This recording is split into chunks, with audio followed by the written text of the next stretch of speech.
I'm just not two. I have two Spotify things, and they were totally different from each other.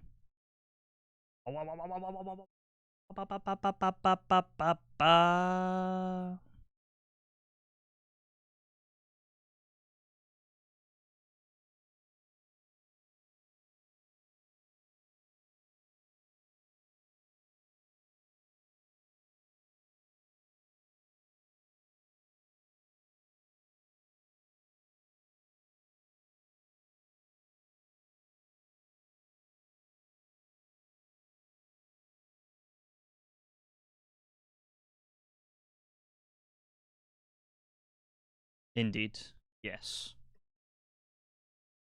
We are streaming. Wow! Who'd have thought of that? Not me. Me, streaming. No.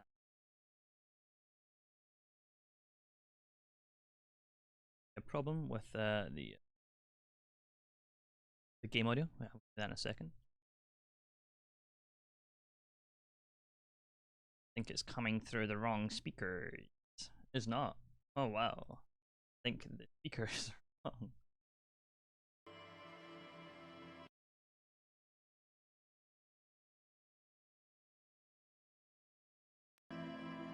There we go.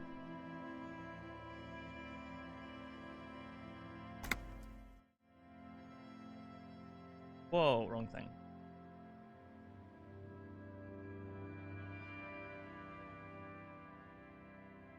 Huh. Well, that is a problem I need to solve for next time. Well.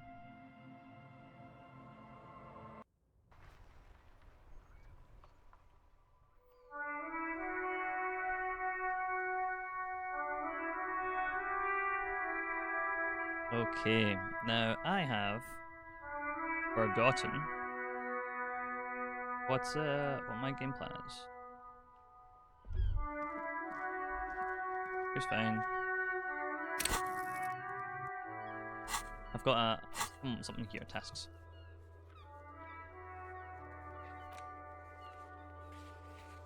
In a day, may have. Aw, thank you. Happy Halloween. It is now Halloween tonight. Like right now, where I found him on the Whirling Rags balcony after 10 o'clock. Game is it? I do not. Carter's told you some unruly Union men of Gallon hole in the Whirling Rag. They're not here today, but we'll eventually show. Get briefed about the cases they're given. Sometimes they forget the briefing, though need to be briefed again. That's about the case. Harbour gates.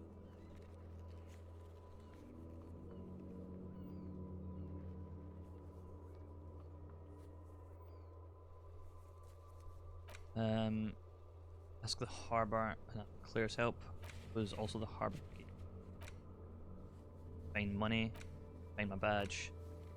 Find who made the.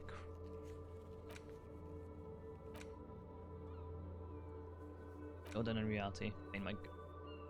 So I guess we'll just head to the docks. Plan. Huh?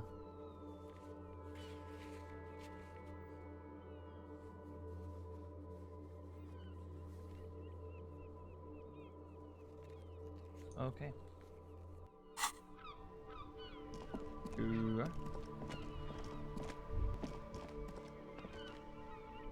Like.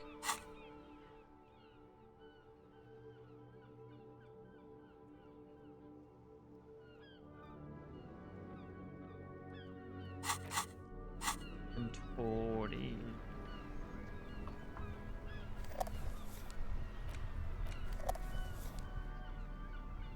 I should have it on. I'll find thing. Okay, great. Hydrate. Okay, hydrating. I got some laps on Chunk, and my fun fact is. Oh, I almost prepare fun facts. I almost go, that's a fun fact. And then I forget it. I had to make it down. I had one.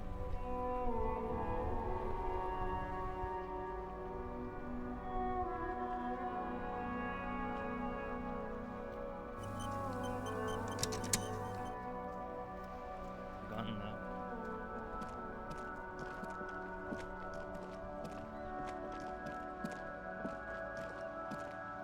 Hello, sir. Step right in. The store is open.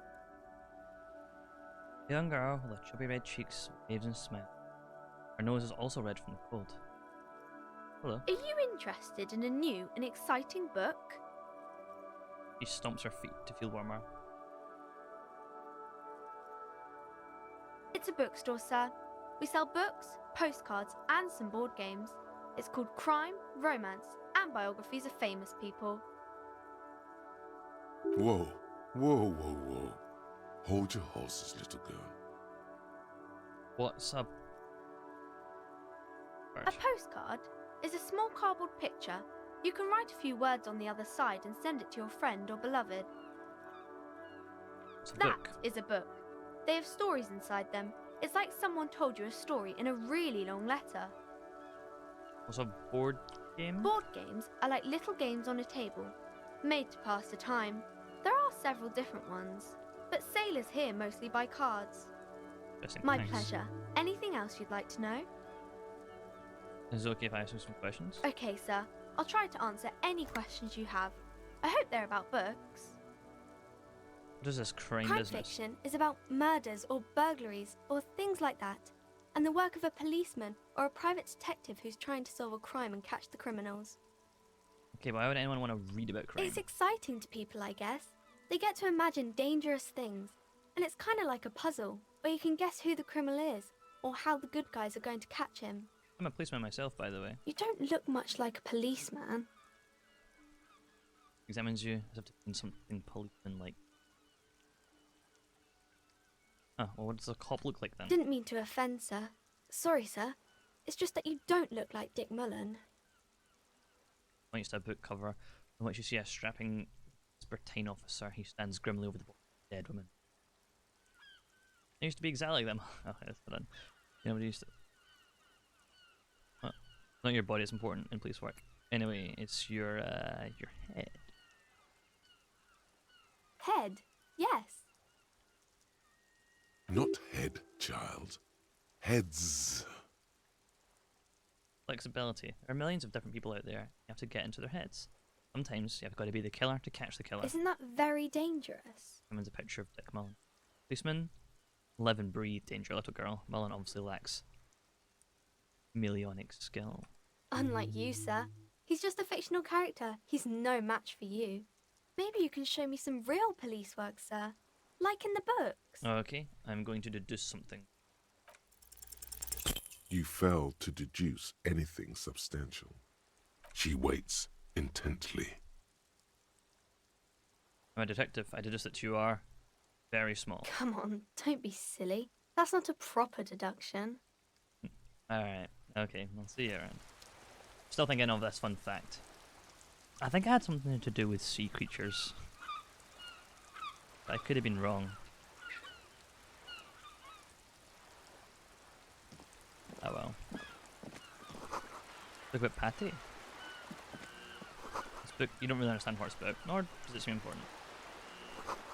Look about Beardor culture, what's freedom and roaming upstream. Look about the future, the government reads your mind using radio technology. Ask Trivia Girl why anyone name a line of predators. Yeah, I don't know. Yes? I don't think those predators exist because we're not in like the real world or anything. Oh, see, for those who are watching and listening along, can you tell me if the audio levels sound okay? I had to reset them all. Don't have the same audio settings as last time. I do apologize. Tell me about the case again. What do you want to know? Literally anything about it. Can't remember some of the thing. Ah, yes. The case brief you missed. Now I remember. Brief. Yes, that sounds good.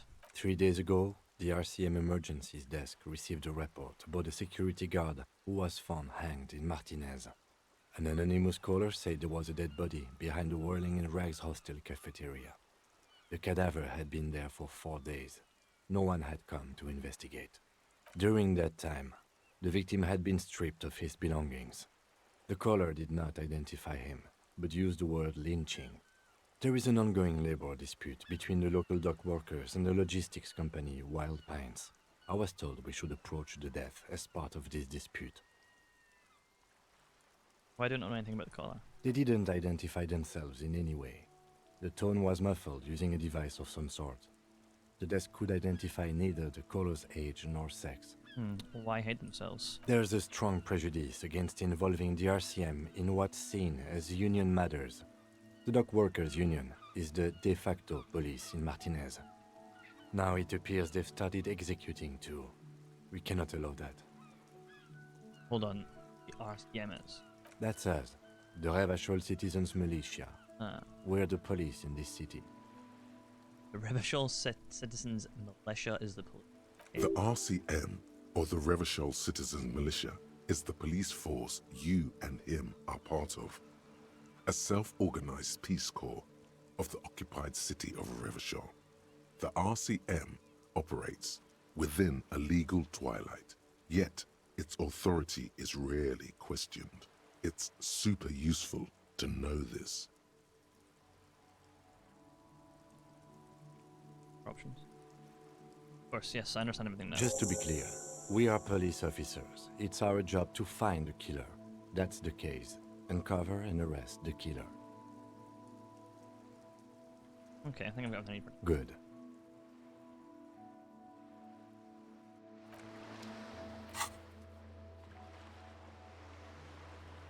I just that was that. These are the folks in. I'm still thinking about this fun fact, don't worry. I'm still thinking about it.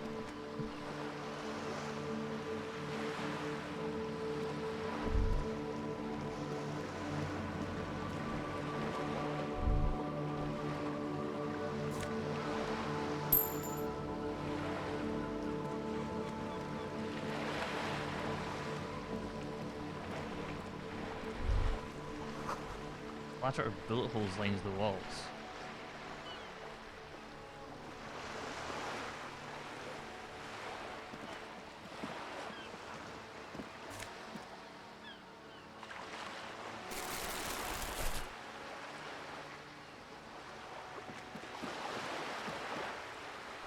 The ad reads broken window. Tibbs has windows.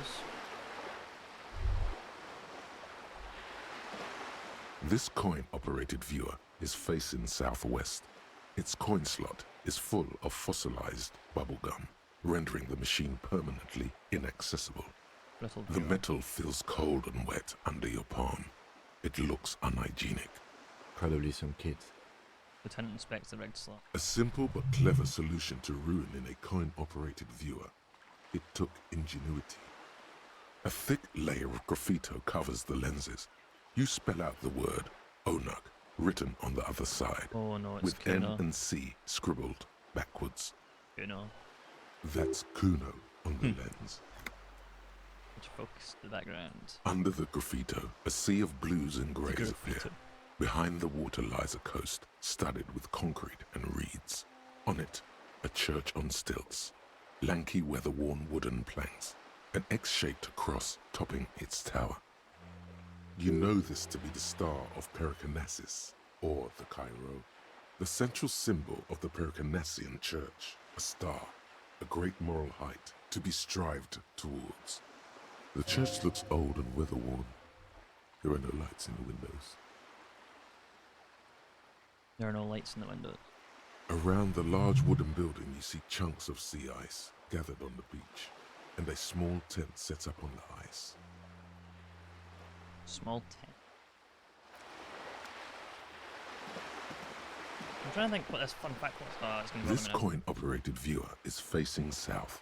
The instruction manual says to insert 25 centimes and pull the handle. Why place a tourist attraction in the middle of such poverty? There's no way to rotate the camera. Okay. So that's southward enough.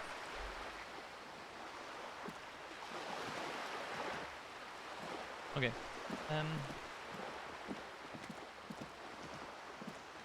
Okay, here's a depressing fun fact, kind of. Did you know that the food pyramid that we all know from schools and all that is designed on a lie that was caused by the American president, the one during the one at the start of the space race, I think. I don't know the American president names. He had a heart attack because a bunch of scientists, to figure out why, they sussed out that the president and other Americans had too much fat in their diet and should substitute that fat for sugar. But because of that, the entire, like, everything got skewed up, and that's why we've got so much sugar in food. It's because the American president had a heart attack. Don't know why a heart attack was caused? Bonus fun fact for you taking too long. It's caused because he smoked. That was the real reason. The lonely cormorant surveys the sea on different too.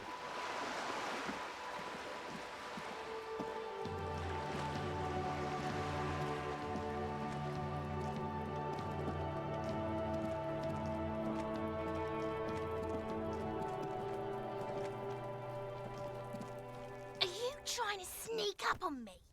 Come to slit my throat in my sleep?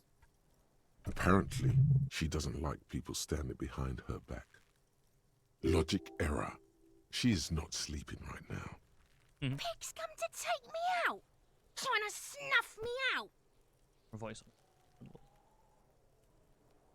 Are you sleeping on you? Are you sleeping right now? Don't get fucking clever with me, pig. You think you're so clever. Yes.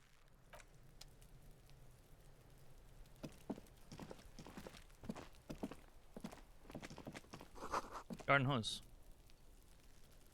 Looking at the view. And there's a welly in the door. Hey, what's that noise down there? Chairs and tables. Oh. I know I'm splattering with bullet holes in this. Just a closed door. You look at it viciously.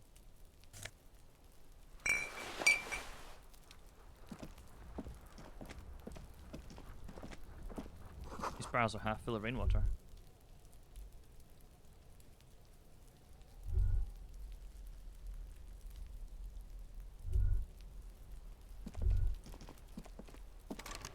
I'll smoke up there. Be a witness. Yeah, I'll get there in a second. I'm gonna see the door's locked.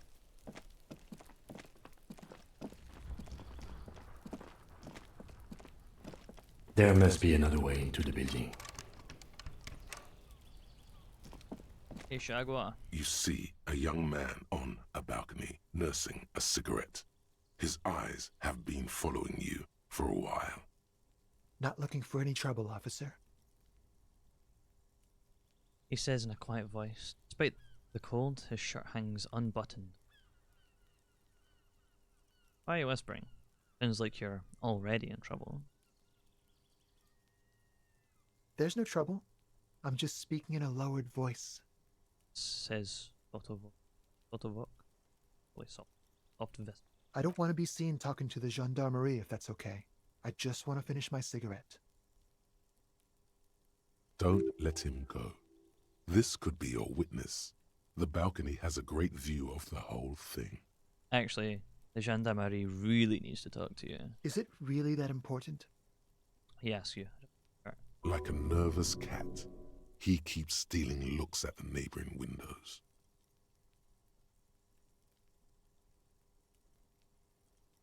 All right, but make it quick. Once I finish this cigarette, I have to run. Know your name? My name? My name is Martin Martinez. Oh, That's definitely not his real name. you're not actually Martin Martinez, are you? No, of course not. Could you please lower your voice? He scans the courtyard, silent like the sound. Looks like you've got a good view to the Whirling's backyard. Can you tell me anything about the hang? I'd even go so far as to say that the view is a little too good, my dear gendarme. Do you have an estimate of when the body will be taken away? We will remove the body as soon as possible. Now tell us, Where were you last Sunday? Oh, He you lazily. already asked me that, didn't you? Yeah, wave cigarette lazily. Wait, is someone else investigating the lynching? Did you look at Kim? No, not you two. Some more muscular type. And when did you speak to this more muscular gentleman? And it takes it out. Last week? I don't know. Look, He looks around the courtyard again. Rain patters on the dead house. Too late to do that. It'll take more than rain to bring this place back to life. You didn't answer the question. What were you doing last Sunday? I had a friend over. What kind of It friend? was my Sunday friend. What's your friend's real name? Did he say something? He doesn't reply, gesturing no with his cigarette. Under the grey sky, the neighboring windows are streaked with rain. My name? That's definite. No, of course not. No, Alright, we'll talk later. we won't. One last drag of his cigarette. Now, if you'll excuse me, I really need to get going. Time to bring out your secret charm. Tears and begging. Show him your emotional side. Throw yourself before his very feet like a dog. What do you want from me? What do you want me to... Do you want me to cry, huh? No, for God's sake, I don't want you to cry. Rick steps back and looks around, clearly disturbed. Listen, I really have to go. Flick of his wrist, he sends his extinguished cigarette sailing over the rail. Good luck with the investigation. He walks away.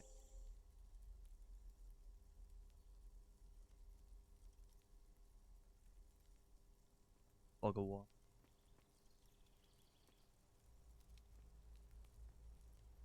He's gone. The tenant puts away his notebook. Run after him, see where he went. No point in running. Tenements like these often have multiple exits. If he doesn't want to talk to us, then he'll know how to hide himself. He could be a witness. Him or his Sunday friend. Definitely. Either way, we need to look into that muscular type who's asking about our case.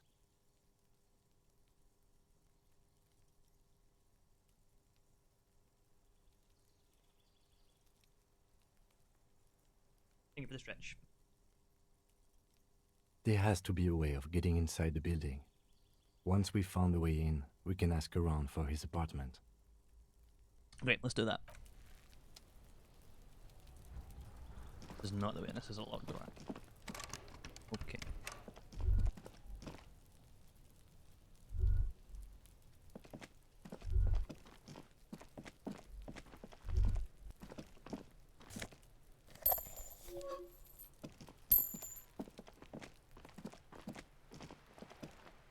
This is a wall on the side of an apartment building.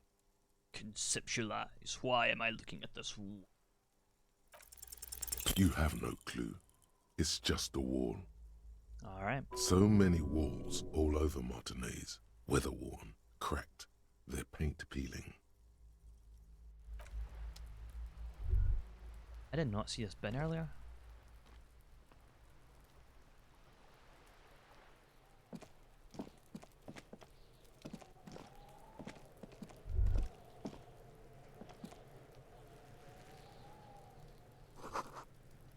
The logo of the malt.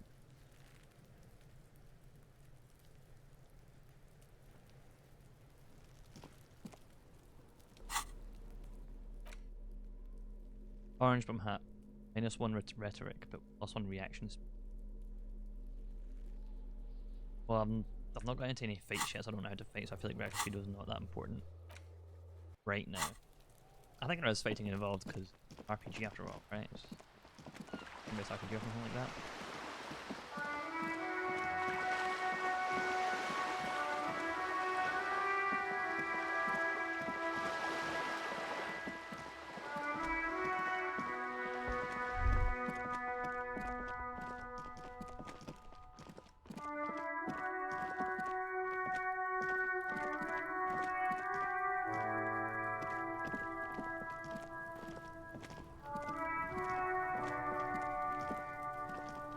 This trash container is locked.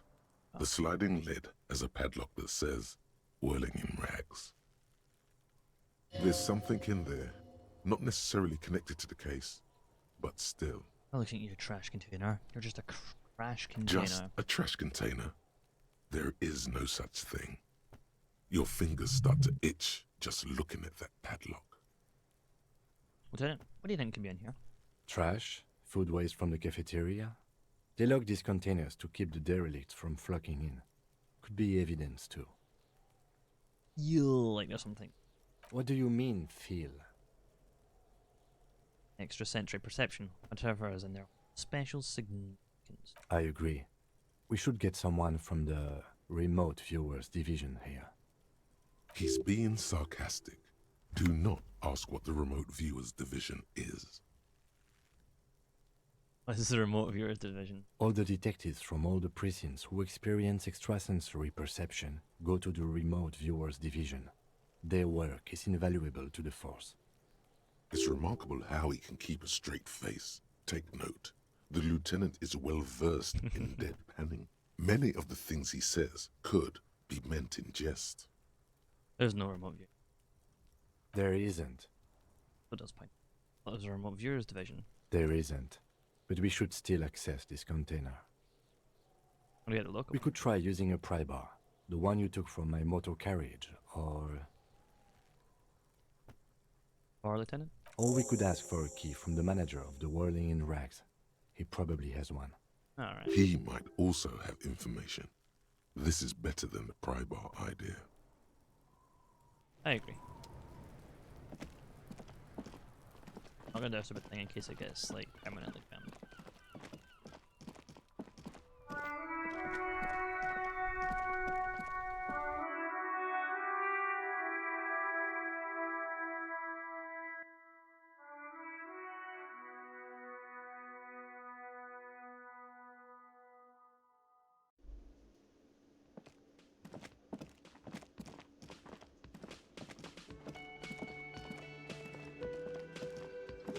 Can I help you? So, is the trash container back yours? Mine? No, it belongs to the Whirling in Rags. Good enough. Thank you for clearing that up. Why do you keep the container locked? Why? To keep the hobos and drunks out. That's why. And the neighbors too. They put their trash there and they don't pay for the garbage company. I thought as much. And are you the only party with access to the trash container? Well, yes. Us and the garbage disposal company. It seems a little callous, doesn't it? Something stirs in you. I wonder what that's. Prod at him and find out. We need the keys. What do you need them for? It concerns the case. Please cooperate. The lieutenant's voice was harsh and so. Just bring them back once you're done, please.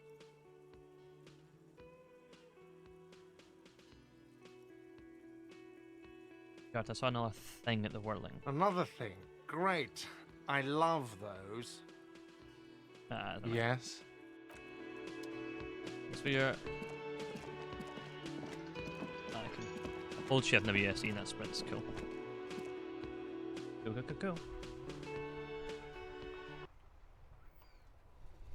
Have that emote in my server, that's funny.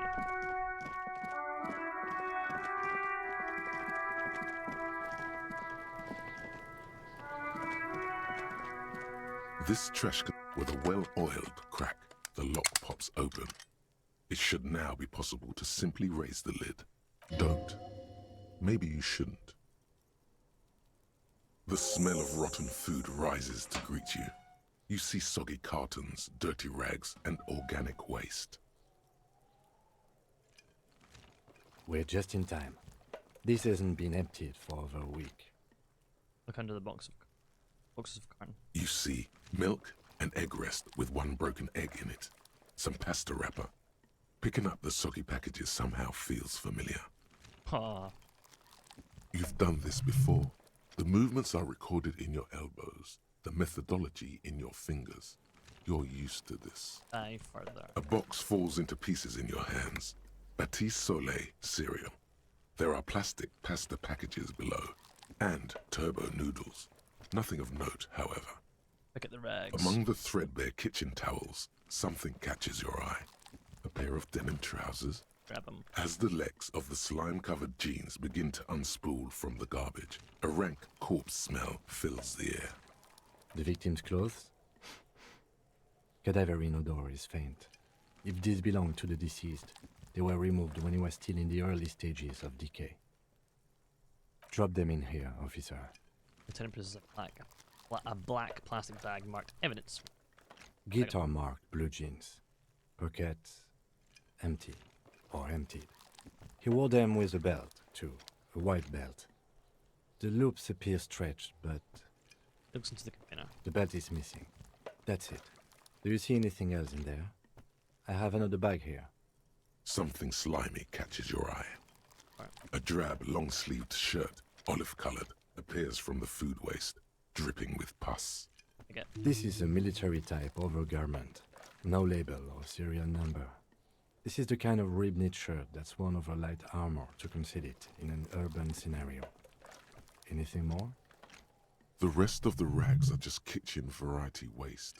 A yellow old mug that catches your eye. But other than that, Thrown out. Oh, a mug, that's all. All right. We should go to Gart again and ask if he knows who put the clothes in the trash. It could be as simple as someone from the hostel cleaning the yard. Or that one. He nods towards I'd the advise right against behind him. confronting that force. You think someone from the whirling might be involved? Not really. All we know is the victim's clothes are in the trash, the lid was locked, and his establishment had the key. It's just a small loose thread. The fuck's he on about, kids? Behind Hear the that, fence yells. Kuno? He thinks you're an infant or something. See? Alright. the lieutenant nods. There's the Then waste. it's just organic waste, cold and slimy on your hands. Apple and potato peels mostly. Unidentified sludge, and the occasional chicken bone thrown in for good measure. But hey, nothing. It's nothing. Nothing more to see here. What's this? What? A blue piece of plastic sticks out from the apple peels. It's shiny. Looks like the corner of something. Oh. Something larger. A clipboard. A blue plastic clipboard with moist papers hanging from it. They look badly damaged, but you can still make out forms and notes, written in a man's handwriting. Officer, is that your paperwork? No, it can't be. Yes, it is. Look. This plastic has the RCM street grid on it. You've even got an autopsy form. Measurable of paper stick. If you don't mind my asking, how could you have let your paperwork end up in the trash?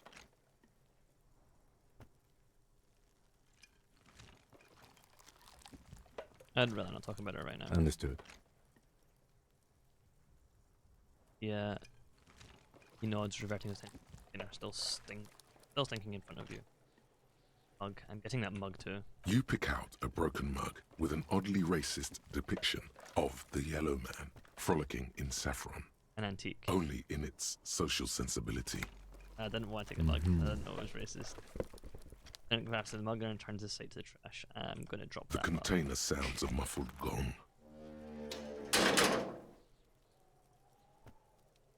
That's one thing off the list. I Turn think we central. got it all. You said you didn't want to talk about the ledger. However, now that you have it back, it would not hurt to start taking notes on the case. Officially.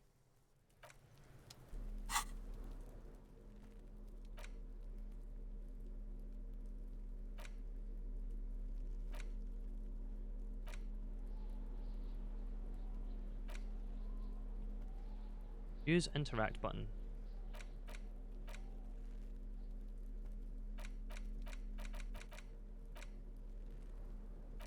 What is the interact?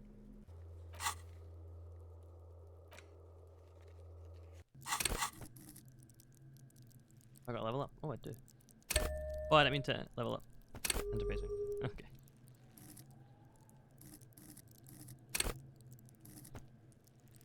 He kinda knows this, someone with immense panache. I don't know what this does.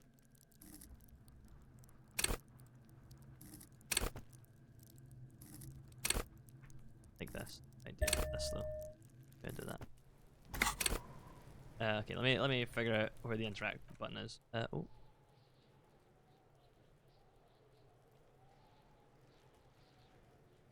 Left click.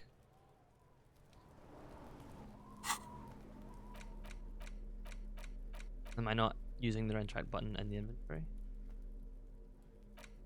Oh, this big fucking It's the red ledger button. you found in the trash. A pitiful cabbage of white and yellow papers hanging from plastic board, barely held together by a metal clip. This sad display is made complete by the faint smell of urinal cleaner. I think I got it. Right. What more do you need? A rubber condom stuck to the back. A graffito that says defeated. I think you catch the drift. Below the pathetics? Terror. Do not look into its blue heart. Right the clip. An aluminium block runs the width of the board, biting down on the paperwork. Its crocodile teeth are the only thing keeping the papers together. A regular pencil, the tip worn down to nothing, has been attached to the clip. Oh, yeah, The surface is interrupted by a silvery sticker. It's rectangular, sparkling with iridescence. You don't know how you didn't notice it before. Hey, Lieutenant. What's this? What? Is That it thing. for a moment? It's a halogen watermark. We use it for adding information to RCM property. Interesting. Kind of information. It depends. Aside from an anti-counterfeiting stamp, mine has my station number and address. The information varies by date of issue. Maybe yours will have how many cases you've solved. How many years you've been on the force, he's thinking. It'll have that. How can I read it? Any capable light with the right wavelength will do. Like for example. All RCM vehicles have headlights designed to reveal halogen watermarks. Mine too. Oh. This means you can read the watermarks if you just turn the lights on. That's all. Thank you. Okay. You turns neatly to his head notes. While a bunch of sodden papers sag from the clipboard in your hand, it's a sorry sight. They're not exactly white. They're yellowed in patches by sunlight and alcohol, and covered in dense blue handwriting. Ink escapes into watercolor patterns, reaching its tendrils across entire pages. The paper itself is checkered, with faint red lines, forming short paragraphs. Once in a while, there's a red stamp that exclaims, "Case files commit to paper." The case files themselves are plenty. You count more than 100 sodden, crumpled up, earmarked pages falling apart in your hands. They appear to be sufficiently organized and extremely dense, if mostly illegible. What are these all about? Work, strife, poverty, the Jamrock Quarter. These are handwritten logs of investigations dating back to January 51, this year. The exact number is hard to estimate due to missing pages and an odd naming convention. But there are at least 20, maybe 30 cases undertaken, not completed, mind you. It's the middle of March. You have attempted 2 cases a week on average. I feel like it's quite good. 2 cases a week, good Lieutenant. Huh? 2 complex cases to undertake is a lot, yes. You really have to push yourself. I would not suggest it, lest you start making mistakes. 2 cases a week appears to be my good Lieutenant. I completed them. 2? That's a lot. I didn't mean to say you are making mistakes, by the way. That was presumptuous of me. I'm sure I made plenty. It's okay. We all make mistakes. Like a fan of gills, the checkered papers dry in your hand. The handwriting is extremely dense, if mostly illegible. It's hitting too close to home. Handwriting is illegible, dense. I write really small, really compact, really badly. There was mention of a naming convention here. Yes, it appears you employ a, shall we say, robust yet literary system. Each investigation has its case number written on the margins. Yet, still more tellingly, most are accompanied by a name. A title, one might say even. One that draws inspiration from snoop fiction and vespertine cop show staples. Oh my, writing in capital letters too. Yes, all caps. One is called The Next World Mural. Another, The Square Bullet Hole Murders. Another yet, The Unsolvable Case. Or? Others appear more light-hearted. The guys on a couch in an unexpected location, and the murder at the hookah parlor. Even the rare article-free collapsing tenement. Murder features prominently throughout. It's going to take an effort to piece these case files together, but it can be done. Once you're done inspecting them up close.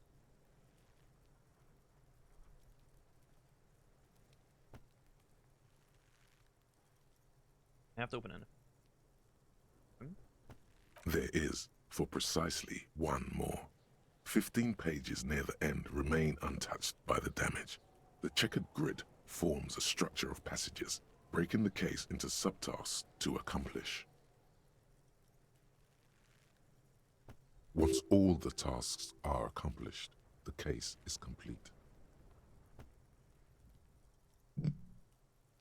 Much paper? Using the pen Elena gave. The tasks you've completed flow out of the kind green ape pen in a brash freehand similar to the rest of the letters. The wording comes easily. It's almost robotically simple, a language developed for mental rigor and simplicity. Inspect the victim's body. Get the body down. Interview the cafeteria manager. It's not exactly poetry, but poetry would be out of place.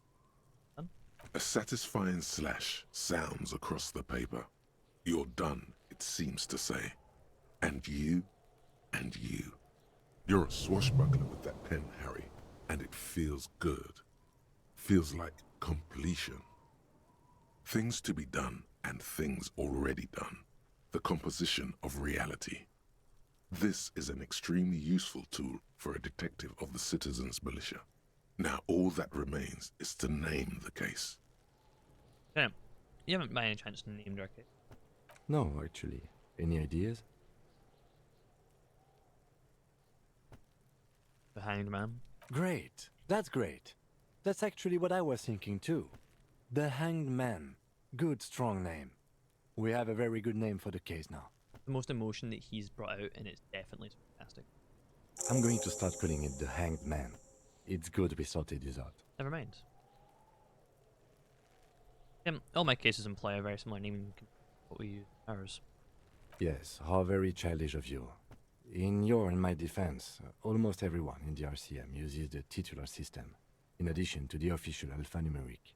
Why is that? It's a holdover from the early days of the RCM, right after the revolution, when the organization had little idea how to do things. It persists in an unofficial capacity. Officers use these titles to refer to their work among themselves.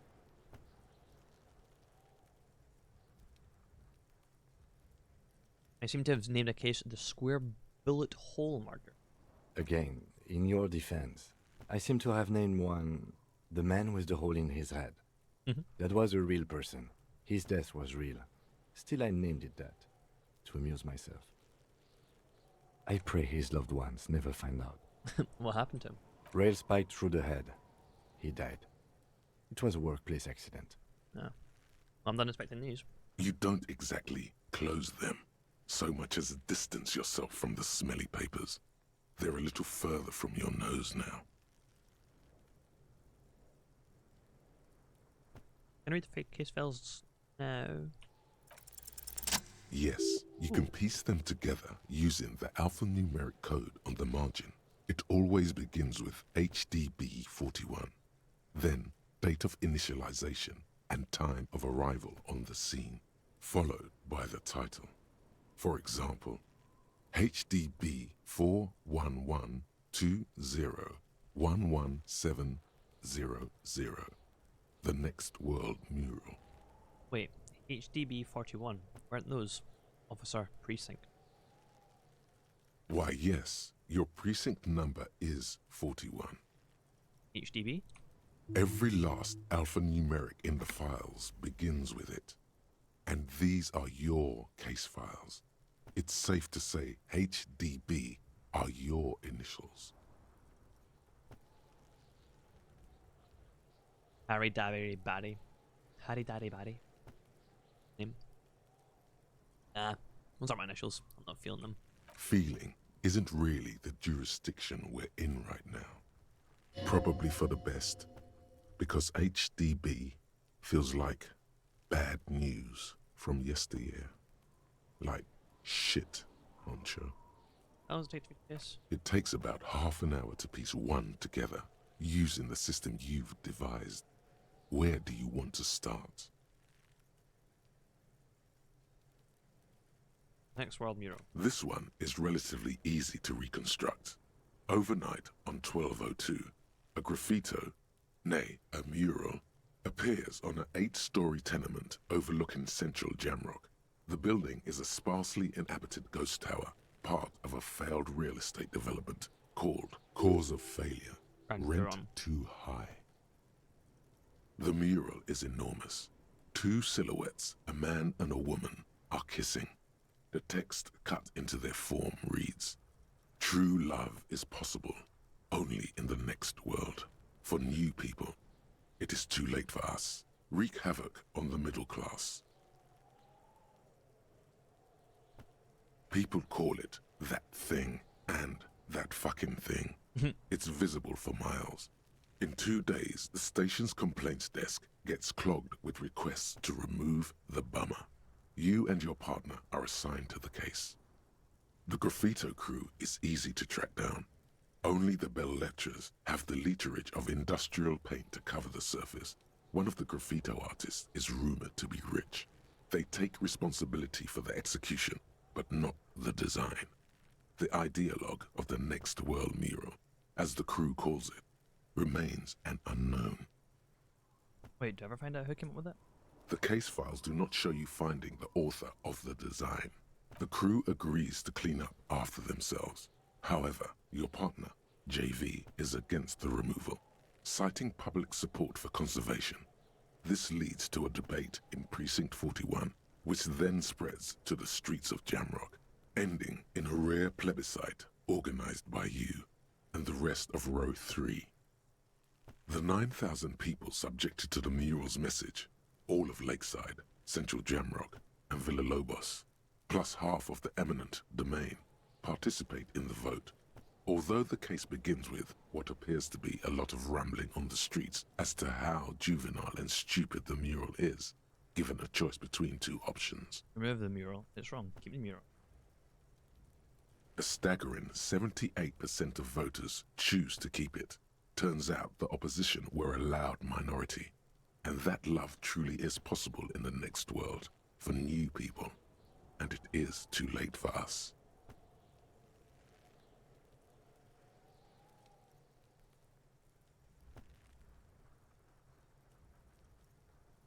Hmm.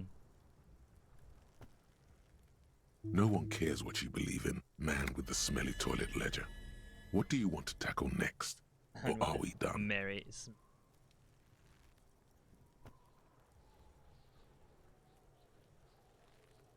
The unsolvable. AKA Leslie and Burke, AKA the public indecency drunk and the property damage drunk, is a cursed case. It has been passed from unsuspecting officer to unsuspecting officer for 10 years. On January 29, the unsolvable case made its way to you. Why you accepted it, it is unclear. Every officer, and indeed most civilians in Jamrock, know it's unsolvable. Leslie will always take his pants off when he's drunk. Burke will always trash everything. It's just what they do. It is their nature. You cannot change the nature of a man, and you can't lock them away because public indecency and small-scale property damage are not punishable by incarceration. The only way for Leslie to stop flashing his genitals to bypassers and for Burke to stop dismantling signage and rear-view mirrors would be for them to stop drinking alcohol, which, in their 40s or 50s, it's hard to tell because of their distorted features, is a medical improbability on par with you ceasing to produce the expression. Expression. Threatening fines, dragging them to the station, locking them up in the hellholes they live in, locking them up in the station, hypnotherapy, even trying to get the local gang of Zemiaki to take them out. The Zemyaki gave them ethanol, so Burke and Leslie would expose and rampage even harder. You tried it all, and still the complaints wouldn't stop, as they hadn't stopped for 10 years. It's plain to see from the files that you, Satellite Officer JV, and Special Consultant TH had more important cases to attend to. You uncover cross-reference to several ongoing investigations, each brought to a standstill every time you drive down Main Street. Because there they are, on the corner of Perdition. And what is Leslie doing? Like indecency. Good, you're learning. If the files are to be trusted, that's all there is to it. That and Burke breaking things, and the fact that they're both drunk. But then again, so are you. The case becomes considerably less comic one day when Burke takes a swing at your ledger. He must have it confused with the property he likes to damage. But the joke's on him. You're drunk out of your mind on potent Pilsner. You slam the hardened plastic board in his face. Then you proceed to beat him unconscious with it. In the process, the ledger sustains damage. The compartment within, reserved for permeable documents, is jammed shut. You stop your assault on the now unconscious Burke to open it, but are unable to do so. The officer began to cry, reports Leslie, who, at this point, is tending to Burke. He came at us, and at us. I think he was trying to kill Burko. While trying to kill Burko, you slowly come around. The permeables compartment is open. You've smashed it open on poor Burko's kneecaps. The good news is, Burke can't walk anymore. Can't get out of his apartment, an invalid. With Burke to tend to, Leslie cuts back on the indecent exposure. Maybe he flashes his genitals to Burke. Who knows? But both drunks are off the street. The complaints stop. The unsolvable case is solved. Nice. Which is also why the officer responsible narrowly escapes a disciplinary hearing. The end. Do you want... It would be very interesting to read about these, wouldn't it? I mean, there seems to be a square-shaped entry wound in the victim's forehead. She's been sitting there for weeks, on her rocking chair, with a square hole in her skull, staring at the wall, her mouth agape. What? That's all you got. From the half hour you spent piecing it together, all you know is the entry wound was square-shaped. You never found the bullet. And then another body showed up, also with a square hole in his forehead. Who knows? Those pages are missing. What next? Don't worry. One day.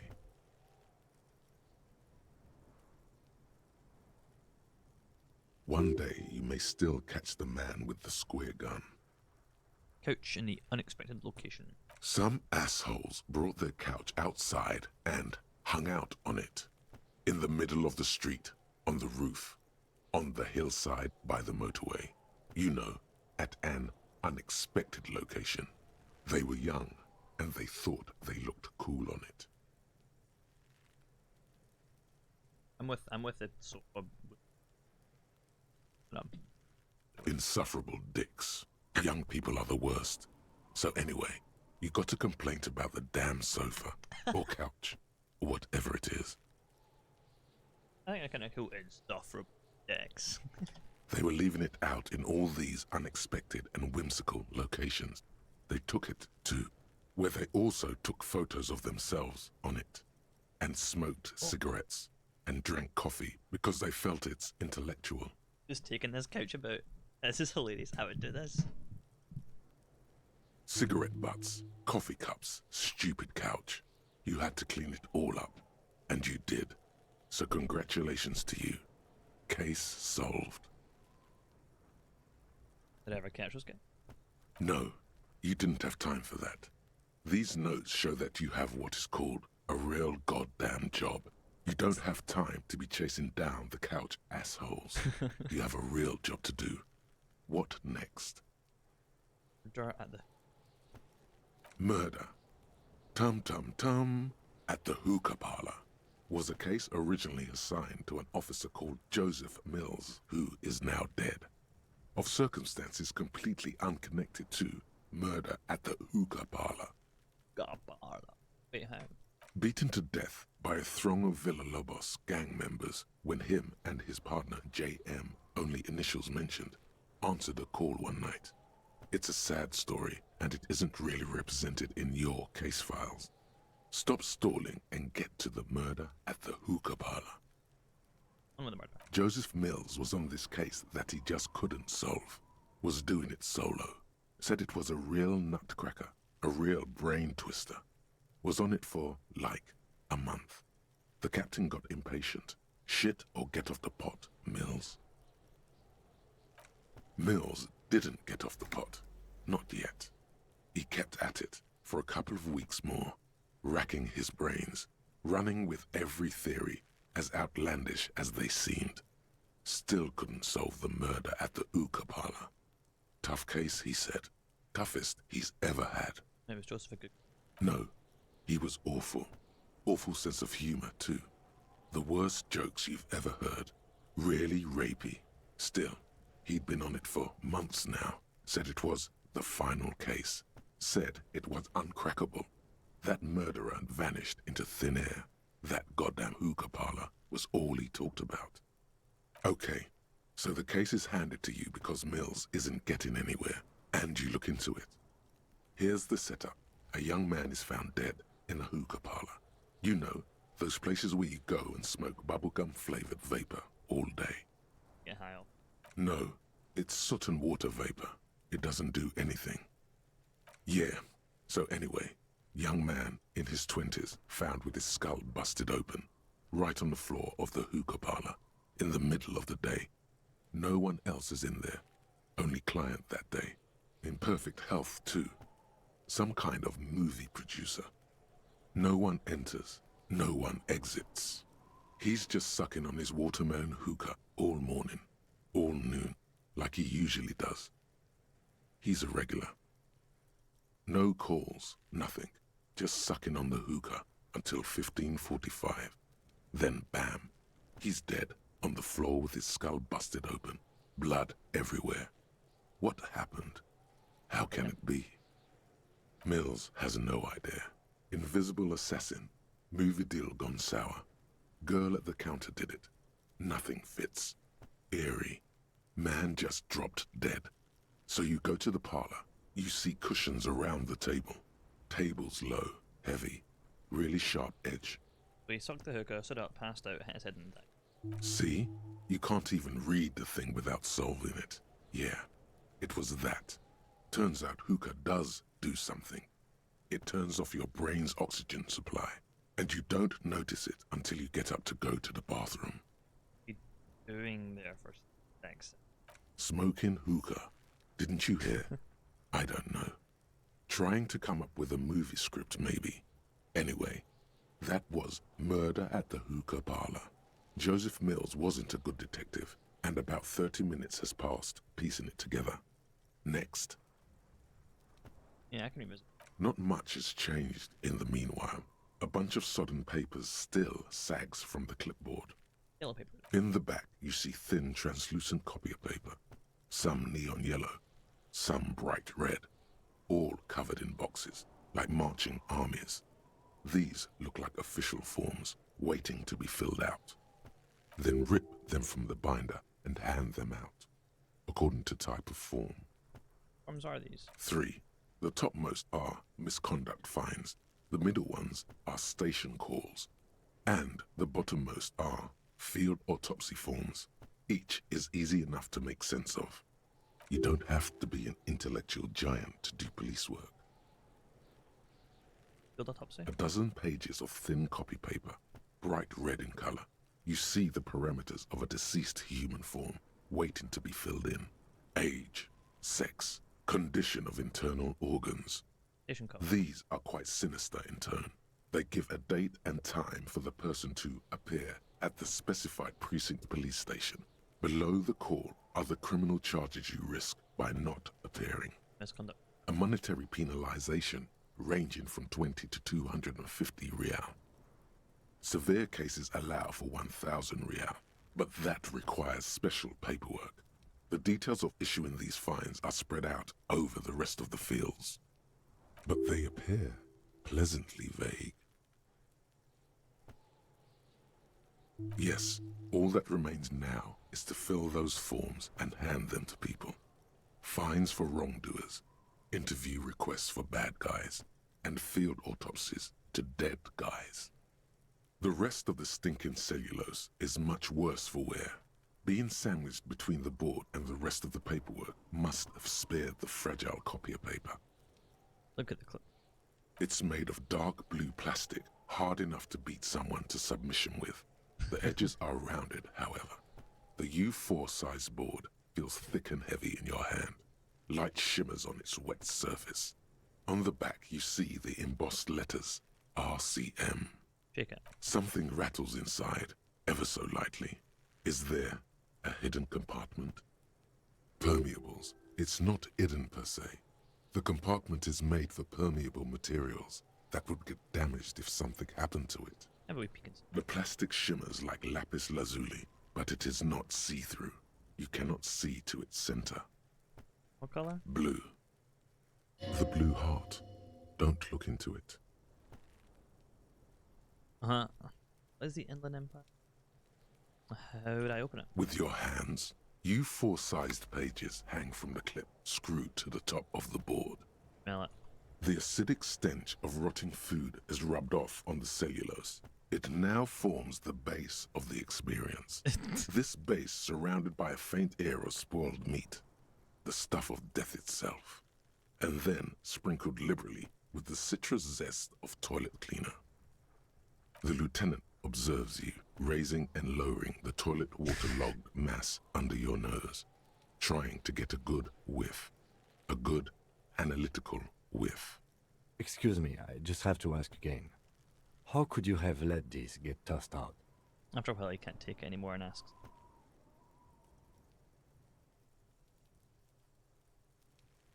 I think I didn't want to be a cop anymore. I flushed my clear down the I'm toilet, sad to literally. hear that. Why? In any case, we are lucky you found it. Make sure it's all in there. Official notes are... well, they are dangerous. They contain confidentialities. Now, if you'll excuse me, He opens his own that pristine thing has notebook. filled me with the sudden urge to make sure mine is in perfect order. Needless, it looks great. Unlike yours, which is an unholy mass dripping with excrement. Right. Open the clip. In the compartment. The two sides of the board appear slightly misaligned, like a drawer that's come off its slides. If you bend the plastic on your knee, slowly, I have +1 to that roll. Ah. I did not know that. Two sides of this board appear slightly misaligned. Drawer that comes off. Bend your plastic on your slowly. the slides snap back into place. It should be possible to just, you know, Bend the drawer open. without resistance or sound, the two panels move against each other. The compartment is now open. What's inside? 2 ticket stubs and a handmade postcard. Pick up the sticker stubs. 2 octopuses are smiling, reaching their tentacles toward each other in the colored pencil drawings. The tickets permit access to the zoo in Revachol East. The aquarium costs extra. These let you go there too. Fucking kill yourself, asshole. The words just crossed your mind somehow. Where are they far? Who do you think?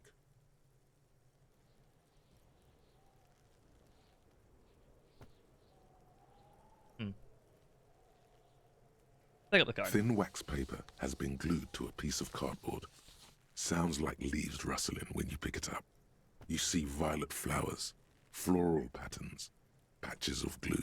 Smell it first. It smells of chewing gum, apricot flavored. Oh. A touch of cinnamon, the end of summer. You think the label says tutti frutti. Open it. Familiar handwriting lines the inside of the card. Looped, round letters in a woman's hand. A young woman in her 20s. There is care, effort, and a smile, you think. Although that is not something you can read from someone's handwriting. Harry, it begins. You're already reading. I wanted to write you a letter so you can read it when you wake up. Maybe it will make you happy. Throw it away, please.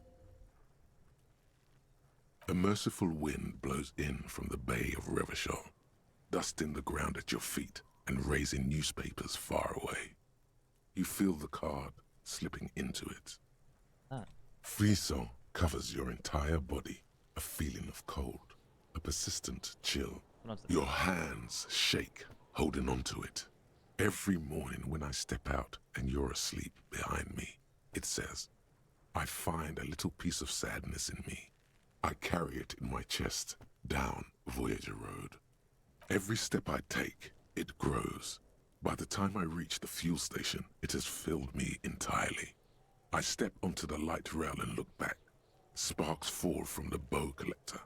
I know it will be like this until late afternoon, when I get off the 42 and walk back to you. You. Every step I take will get lighter. It almost makes me run. Sometimes I do. I can't believe I met you. I can't believe the happiness I feel with you. You have a vast, vast soul, and I will always, always, always come back to it. Kisses, kisses, kisses. You feel the air sucked out of your lungs and the blood sucked out of your head.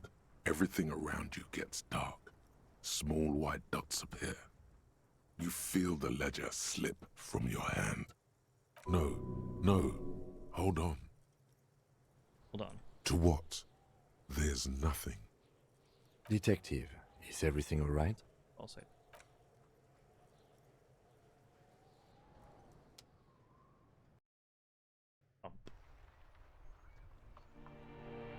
Oh. Well. Good game. We read a letter. And died. I assume because of the smell from our kept like cut off for auction supply from the smell of the ledger. I'm gonna turn myself up a little smidgen more like that, yeah. There is nothing. Again. Just lie there passed out. Well, almost nothing. There is the ground below you. That's still there. And the small light that's on, fluttering, somewhere in the basal ganglia. Who's that? That's me. Blue eyes, that's me. Is it? The world is gone. You are no longer reacting to outward stimuli, yet still. A bitter, caustic sense of loss remains. Even in the darkness, great sorrows slip in the water. Slimy. Here in the paleo-mammalian cortex, we call it the shadow. Because it's always there. Gained white morning.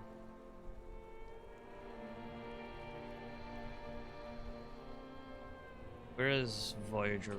There is no Voyager Road. There are no roads, no houses, no lights in the windows. It's all on pause. You think they would let you? Until you disintegrate into biomolecules. No. Someone is breathing on your face now, inspecting your pupils, stupid idiot. Yes, they're pouring something on you. It's in you. And It's delicious. Glowing lights on a dashboard emerge out of nothingness. Where is Kinema? That's not new. Aye. In the upholstered cabin of Lieutenant Kitsuragi's motor carriage, seated in the driver's basket, the air is thick with leatherworks and heavy fuel oil. Cold water runs down your chin. Drink. Water. The water is cold, silvery, the stuff of life itself, as it pours down your parched throat. The pounding in your head recedes. The darkness parts. Drink. You haven't drunk water in 2 days. Did you know the human body is not made to survive on alcohol alone? You need a secondary form of hydration. With greedy gulps, you down half a liter of cold water, Some of it spills on the driver's seat. The lieutenant pays no heed to it. What happened?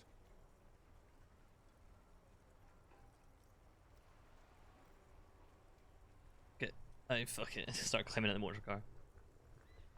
Should ask you the same. You were reading your paperwork. Then you passed out. I carried you to my kinema to take you to a hospital. Then you came to. How long was I out? 10 minutes, maybe. I'm in contact with the burnt ruin. With the burnt out ruins. That does sometimes happen. You can zoom in, zoom your ledger. He replies with such understanding, it's as if the burnt-out ruins of the past were an occupational hazard. Athlete's foot for cops. You dropped these. Are you okay to proceed? Let's solve this case. Good. The Ledger of Failure and Hatred is a special item that can be used both as an interactable and a tool equipped in your held slot for skill bonuses. Find it under the Tools tab in your inventory.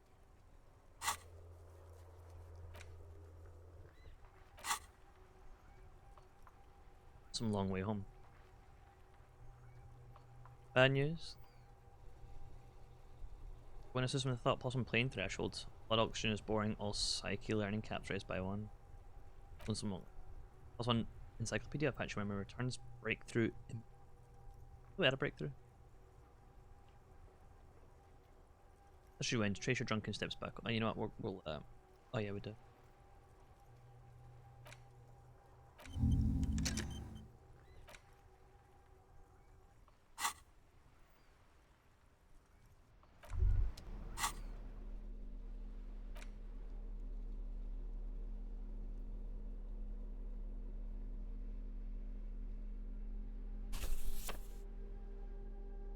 It's the ledger you found in the...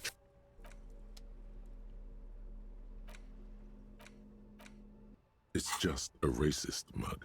What's there to read here? Look at all that content. Oh boy, here we go. What are you going to say about a broken, tossed away mug that you dug out of the garbage?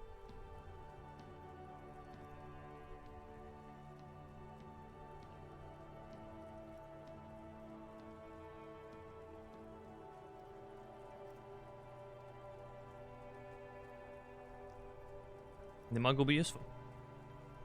By denouncing it, I can earn political capital to mask my badass hustling. If you want to earn some change by guilting people, go for it. But if you want to earn real dough, finish the case and start getting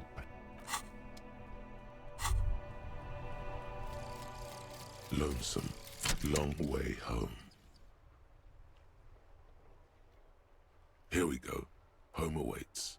Walk past Station 41 and through the market, past the Boogie Street spearhead to the other side of the lake, the frozen eye at the center of the district.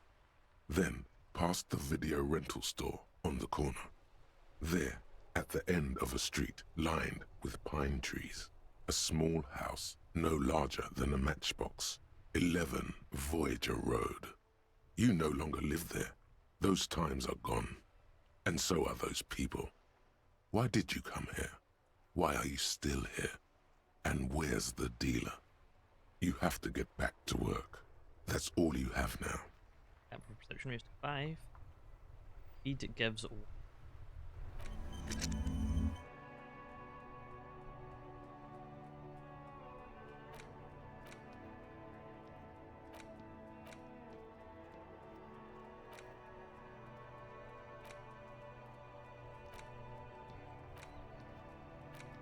See yourself from above. You're passed out on the blue tiles of the hostel room floor. Even from this distance, see the eyelids flutter. Mention of what? Great white object. Letting out its sweet smell like a lily of the valley. The little man's forgotten his name, but he still remembers the feeling, and look, he moves. The feeling animates him.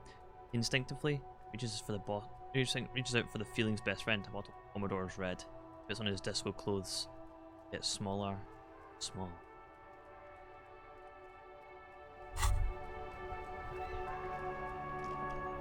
Hey, so we've been monitoring you internally, and now we know your Copo type.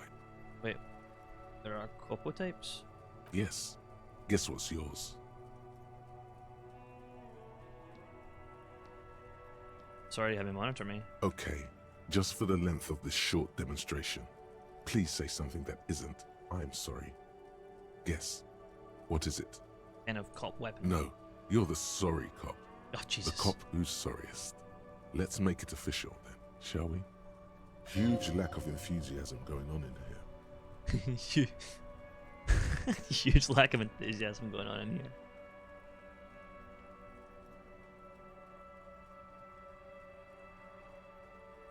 Okay, but what other copper types are there? Oh, you know, Apocalypse, Superstellar, the Advanced Interesting Cop, Liquid Shadow Cop. But you're too sorry to say those things. So, here we go? I'm sorry. Of course you are. It's okay. See if you can get something out of this, like info. Or maybe every time you say you're sorry, you get $1 million. That won't happen.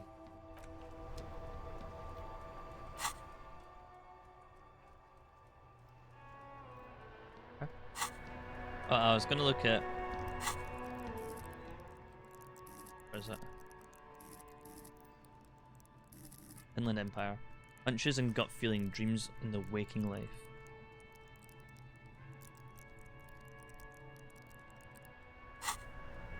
Inside, you see a set of steering levers, a radio microphone, a pull-out toolbox, and the soft glow of the fuel preheater gauge. Am I right? Turn on the headlights. All right. Ready? I turn, you press start. It's next to the preheater. He turns the preheater on, waits, takes out his keys. He's downplaying his excitement. The lieutenant is more than happy to show off his precious carriage. Press engine start. The dashboard lights up with orange glow. The rounds per minute gauge jumps, and the engine of the Caprice Canema comes to life with a whiny growl. Buttons labeled headlights. The lights unfold with a little click, casting electrical light onto the ground before the vehicle. There you go. I'll turn them off from the remote once you're done. We just need to stand in front of the machine now.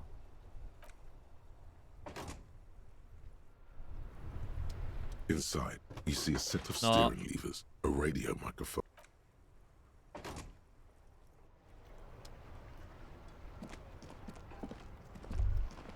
As you hold your ledger's clip under the headlamp, an iridescent hologram appears. A street grid and the veins of a great river. A familiar sensation washes over you. There she is. Revachol West. A sort of pride in Lieutenant's voice. That's a mess. Around the borders of the watermark are dozens, no, hundreds of micro-perforations. Look at the perforation. There are many of them, and they are divided into 3 separate rows. Let's try a bit different rows. The first row has 18 dots. That over there. The next is the longest. It runs all the way around the border, and there are so many, it's hard to count. More than 150, at least. Maybe even 200. What about the last row? The last row has 3 perforations. That? That's it. The rectangular watermark is overlaid with the logo of the RCM, and yet the major arteries of Revachol are all recognizable. They shimmer in the Canema's headlights. Look around, eh? A rat brazenly darts past you and disappears amongst the stopped lorries. In the distance, a child somewhere shrieks. A woman reprimands her in a voice no quieter than the child's cry. Ah, Martinez. Smells there. Where are we on this, Kim? Let me see. Takes a ledger moment. And Right here. there's his finger near the top of a map, on a segment of coast jutting into the great ocean. Yeah, I'm sure I've seen one. Oh yes. Coal City. Le Royaume. The burnt-out quarter. Hey, Kim, what do all these holes mean? Those are perforations. They represent your record as an officer of the RCM. They are your statistics, as it were. I should have guessed you'd keep a record. Officers often do. Let's take a look. Alpha male officers who are proud of their numbers often do. It's meant. The first row represents your years of service. 18 years. Okay, not bad at all. What did you do before you volunteered?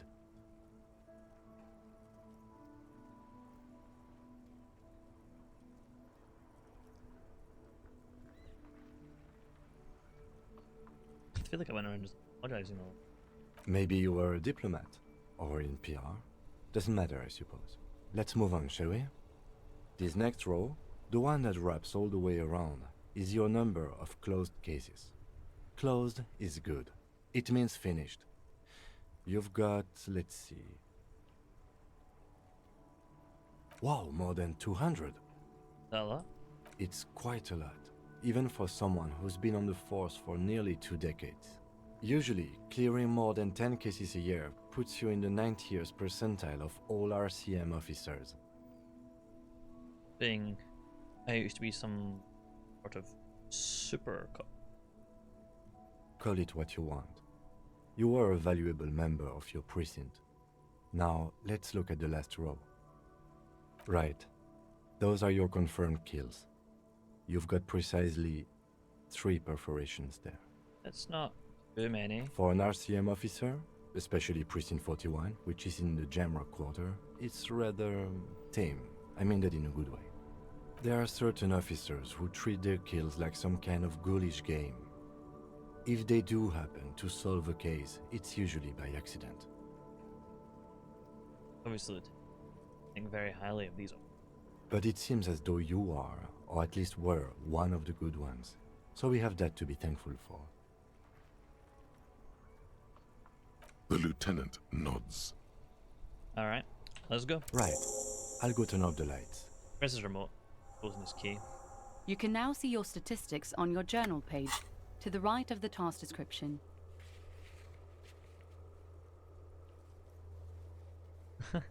Anyone non-ranking non-super Scars Cups. Go to Cup 2. Or Cup 5. 1 communist, 0 fascist, 2 ultra low and 1 moralist. This is I'm alright. I'm alright with these stats. We have Cup 5 on our 1. People killed 3. Cases up to 216 in year 18. Do I have a map yet? Even though I just got given a map. These are found white check. Those on white are we able to try? Or no? Oh wait. Those on white are we able to try now. Can I try them?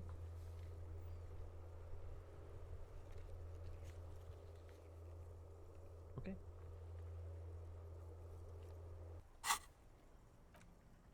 Oh, it's not a map. Those are failed rolls. Okay, I get it. I get it. So these are check. And I don't know where that.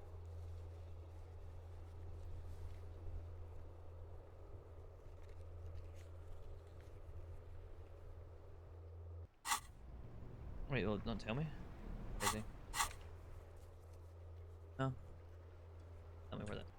Listen, I do not remember where that was the last. That's fine.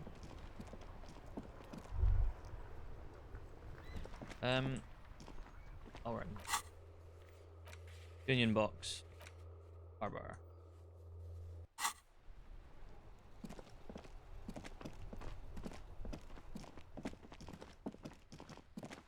Gonna go in to tank store.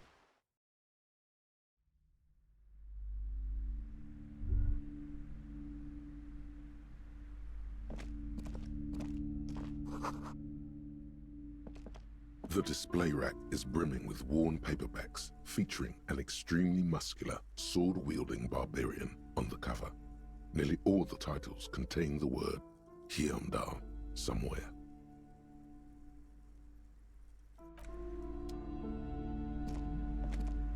A small mountain of colorful board game boxes.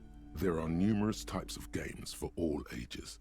A lot of shelf space seems to be taken up by Wirral-related merchandise. An endless variety of source books, lore books, and codices litter the table.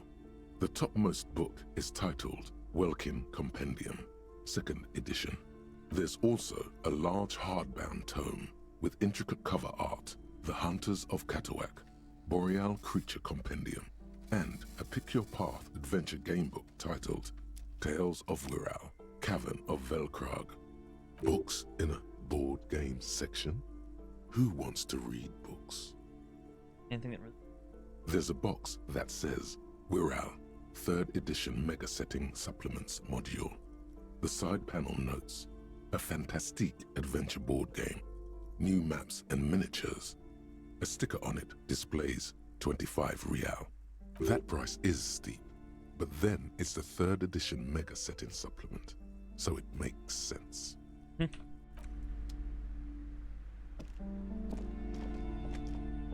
Welcome to Crime, Romance, and Biographies of Famous People.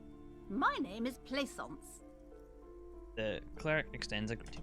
Be welcome, and please take responsibility for the energy you bring into this space. Oh.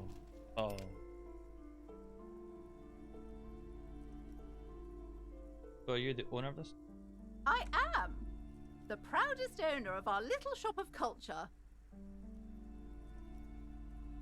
Her voice is high pitched. War pitched. Who's the girl standing? Annette, yes, my daughter. I hope she wasn't slacking off again with her nose in science fiction. Tell me, was she at her post doing her job like a proper girl? Yeah, Rick, how you doing? The school. Looking Ben. I run it all a bit smooth, but also the stealth stream, but also into 3 o'clock, and I want to have supper. So we'll probably end into something maybe a bit like 2 minutes, but welcome in. Yes, of course. She wasn't slacking off at all. Wonderful. Did you talk to her? Yes. Great. On a scale of 1 to 10, how compelled were you to buy books after talking with her? Her opinion of her daughter depends on how well she lured you into the store.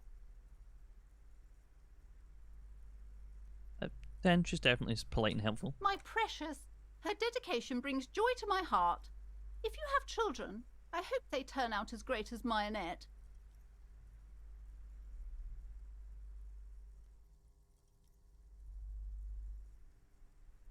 Okay, let's change the subject. The woman before you scans the store, her Right, shoulders you know what? rigid and tense. Every now and then, she nudges her glasses. Farewell for now, book peddler. I was hoping to ask you questions about the murder, but that's fine, about the case.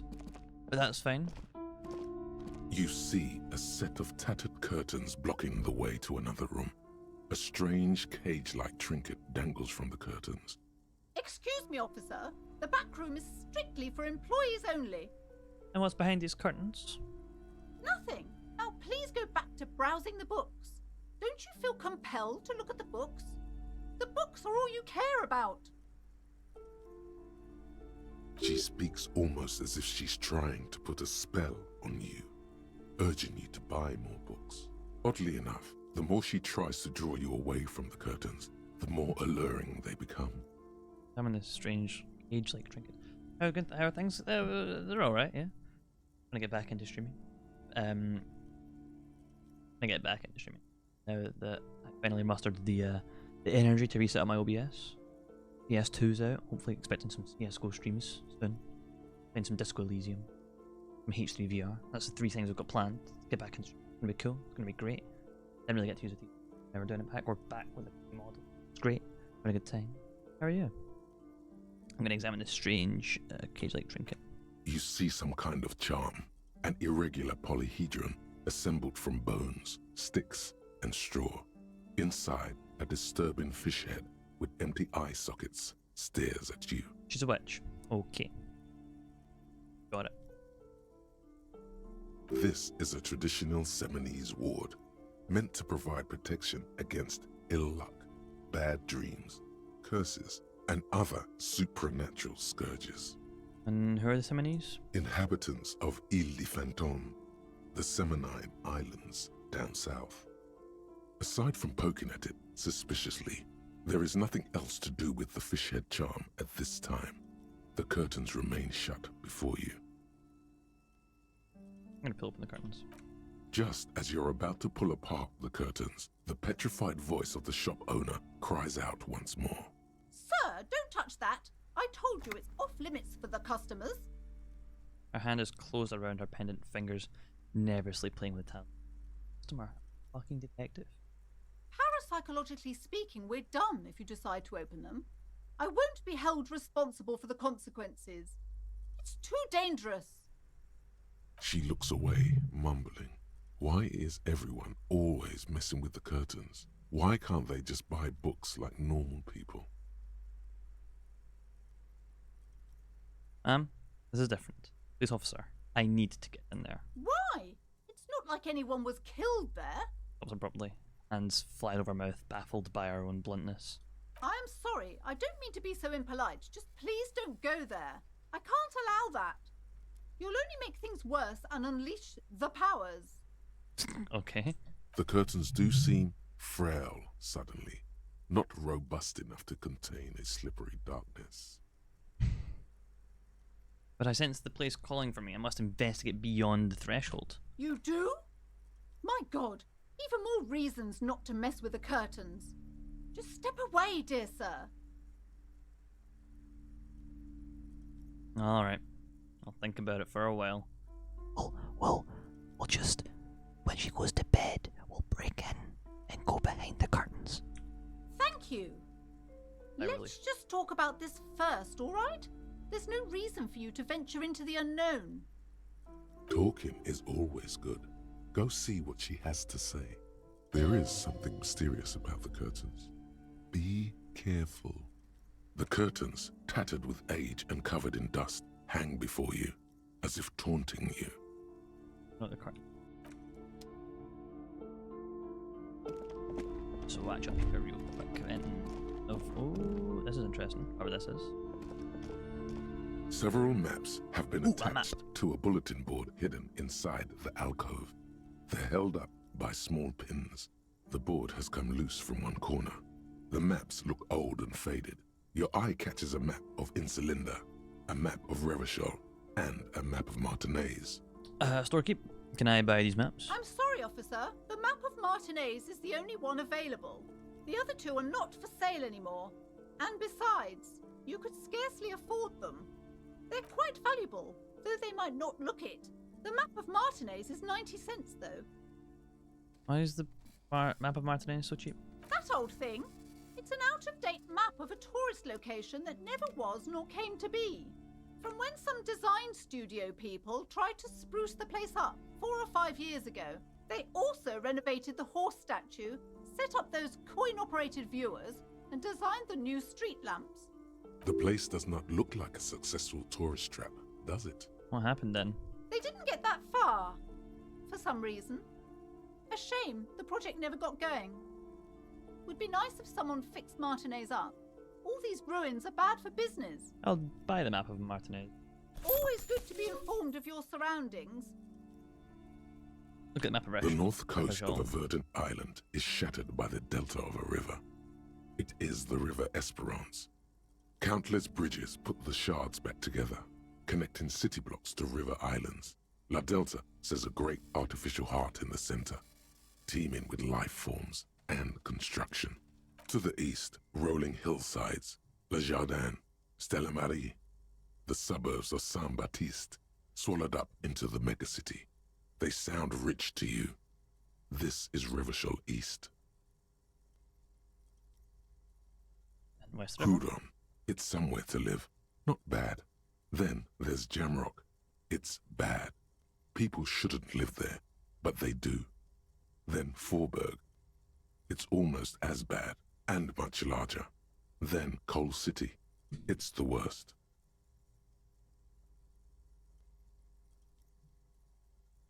Martinez? It's so small you can't even see it on the map. No, wait. There it is. North of Jamrock. The strip of coast next to the Greater Revachol Industrial Harbour. It looks downright despondent. It's almost Coal City, to be honest. Most Coal City. No, this is somewhere to be. This is all you have. But it's still something. Streets and sodium lights, the sky, the world. You're still alive. This large map displays archipelagos. You see a constellation of small dots on the light blue emptiness of the Insulindic Ocean. The largest in the northeast is La Caillou, You are here. Another, far away in the southwest, Seminese Islands, Ile de Fantôme. What else? Ozon, Laurentide, Fas a la Mer, Archipelagos, North Arcade Islands, all just specks of dust on the vastness of the Insulindic. On the edges of the map, the color fades into a blur of dotted lines, black and white, disintegrating into mathematics. In the northeast, a dust mite stands on the north coast of Caillou in a bookstore. It's you. But first, can you see cities on the island? You can, on Caillou, Revachon, a single black star, on Ozon, Fondelier, and Vilmandoux, on Archipelagos, Croyan Moran, Villiers, on Seminine, Olduvai, and on Laurentide, Deora of the Seven Seas. Lost little pearls of light, tiny fires in the dark. 850 million people live on these little dots, an oceanic world of culture and commerce torn apart by history. The ocean breaks apart into a tangle of cosines and azimuths, all pointing into pale nothingness. Windy is the north azimuth. Grad is the northeast azimuth. Samara is the east azimuth. Seo is the west azimuth. Isolas, they're called. Connections to other worlds, words past the Insulindian, unknown to you.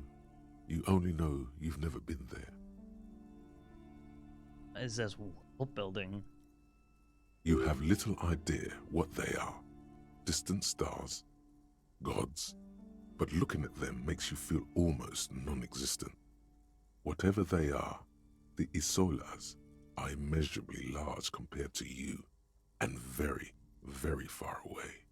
Perhaps they are gods, gods of distance and outer dust. Crazy. Okay. I have a map now.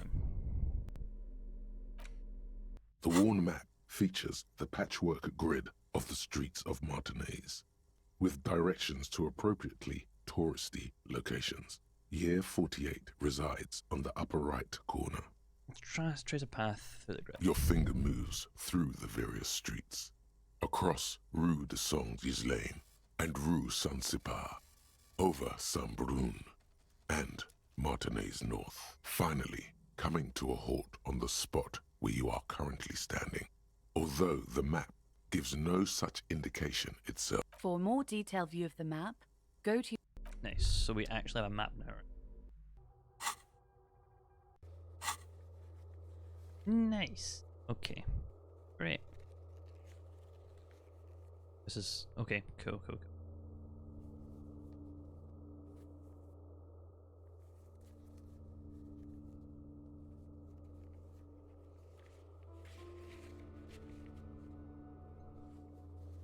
Doesn't tell me what it is. Wait, it does.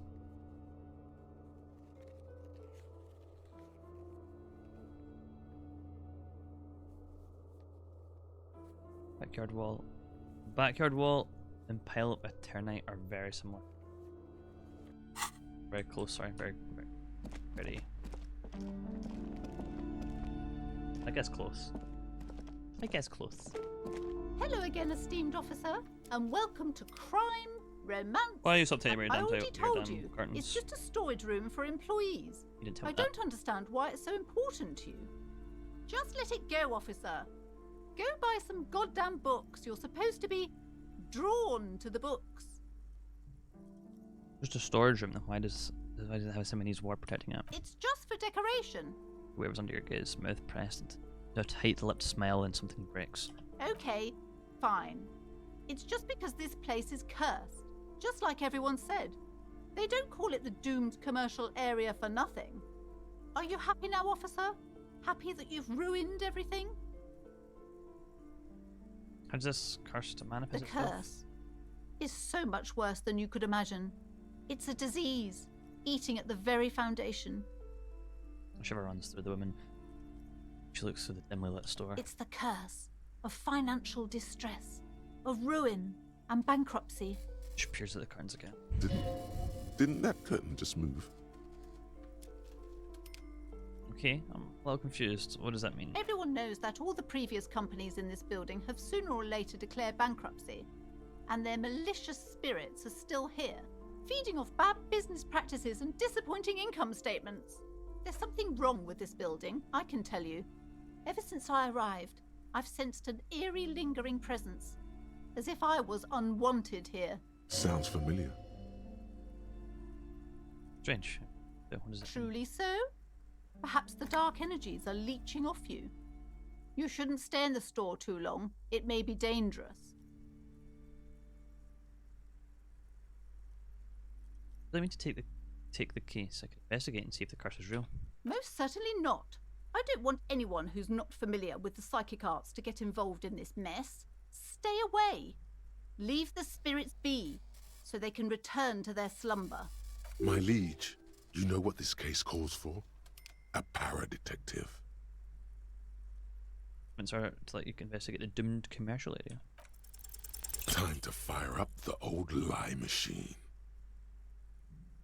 Ma'am, I'm a renowned private investigator, the paragon of law, and a specialist at all things criminal. And I am his private partner, John Shaw. Together we run the preeminent postal surveillance firm in Revachol. Shao is what the Seolite Empire was called in the Occident, back when far less was known about the people. It was a barbarian other, ever so mystical, on whom you could project any kind of exotic fantasy. The legend of it persists, and a lot of people still think the Shao is a thing. But wait, there's more. Once we've caught our client's spouse in flagrante delicto, we blackmail them and pocket the money ourselves, because that's what private investigators do. Now, I see that you are a married woman. Some penetrating sarcasm from your colleague there. What nonsense are you two going on about? This is not relevant at all. And besides, my husband would never do such a thing. We are proper people. Alright, enough nonsense. The point is that we sometimes take on real cases. How can I believe you after all that foolishness? You look somewhat irritated. Our sincere apologies, ma'am. No more nonsense. We are offering to assist you with your troubles. Pro bono. Despite his apologies, there's a twinge of amusement in the lieutenant's eye.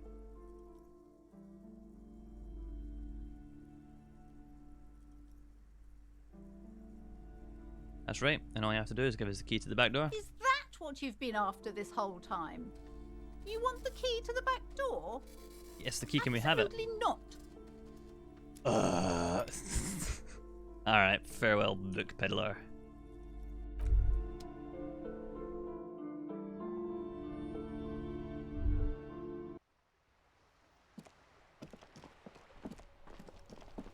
Do you see anything from... Ah, that's the key to the back door, right? An old call box with a matrix of push buttons lists all the companies in the East Delta Commerce Center. East Delta Commerce Center? This must be the name of the doomed commercial area.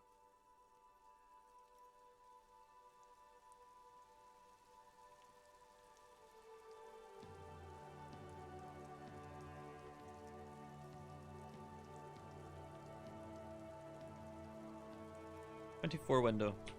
You ring the doorbell, but nothing happens. Main hall building A. An off-key melody starts playing after you ring the doorbell. Then a woman picks up the receiver. Kuno, please stop calling here. Grown-ups don't have time for your stupid games. She thinks you're the gremlin child. What would he say to this? I'm sorry, I'm just trying random doorbells. I didn't have anything important. Please don't do that. Doorbells are not toys, and this one isn't even working properly. Please don't... A single beep indicates that the line has gone dead. Slipstream CSA. You hear static from the intercom speaker. It sounds as if someone has picked up the receiver, Hello? but isn't saying anything. Is anyone there? Yes, hello. This is Tricentennial Electric. The woman's voice crackling and fragile to the static. Have you come to place an order? She sounds almost antique, as if her voice was being played off an old wax cylinder. A receiver must not be working properly. Hold on. Percentile electronics. I thought this was Slipstream SCA. My God. The lieutenant exchanges a look with you. Sorry? It's you. My God. I didn't think I would hear your voice. Who cares that you don't remember her? Just go along with it. No, something's wrong here. Are you sure she's talking to you?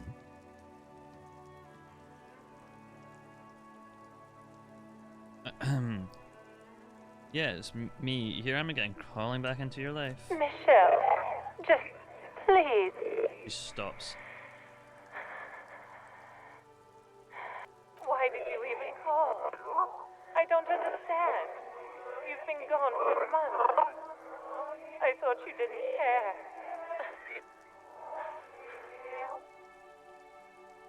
Hold on, tell me what's going on. What did I do? Ever since I came to work here, it's been different. As if my mind's been wiped clean. A spot of static overrides her words. When she speaks again, it sounds like she's submerged. It's so nice. It's so nice to be able to finally once again. At a bit of what? She sounds like she's about to cry. God, please don't cry. She doesn't answer. Are you still there? Silence. The only thing you can hear now is static and waves washing ashore on the bay. Another seagull passes by. It's getting cold standing here. It must have been some kind of faulty wiring. We should maybe stop playing with this doorbell. It looks ancient. Alright, goodbye then. You press the number sign on the keypad that terminates the call. 12 name cards on the call box read, "Whatever she says, it can't hurt you. You're a different person now. Stronger, healthier, and... Alright, maybe not healthier, but it's a bonus that you've drunk so hard you can't remember any of your past relationships. Oblivion's the ace in your corner." There's a light buzz as you press the doorbell, waiting for her to answer the call. Yes, hello. This is Tricentennial Electric. Have you come to place an order? Oh, what was that? Can you let me in the building? Please, I need to get in this building. Here come the bad vibes again. Relax. Distance yourself from it. Please hang up. Please don't hang up. I just want to explain myself. It's you. Wait, is she... You're repeating your words. Michelle. Why did you even call? Is this some kind of joke?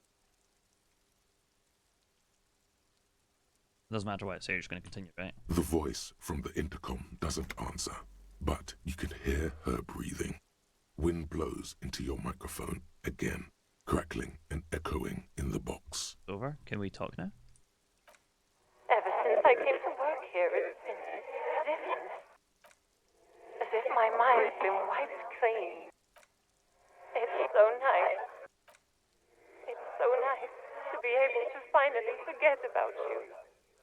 And then it hits you. You're recording! She tries again not to cry, and still doesn't succeed completely.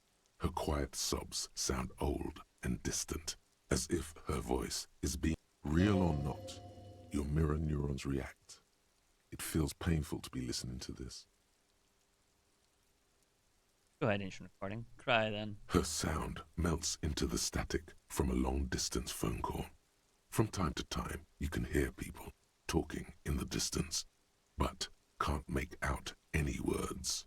This is where you hung up the call the last time, but the recording is still going. Keep listening.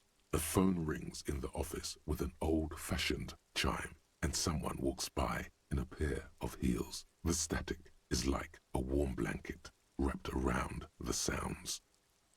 Anyone there? No one replies, but the static grows stronger like rainfall.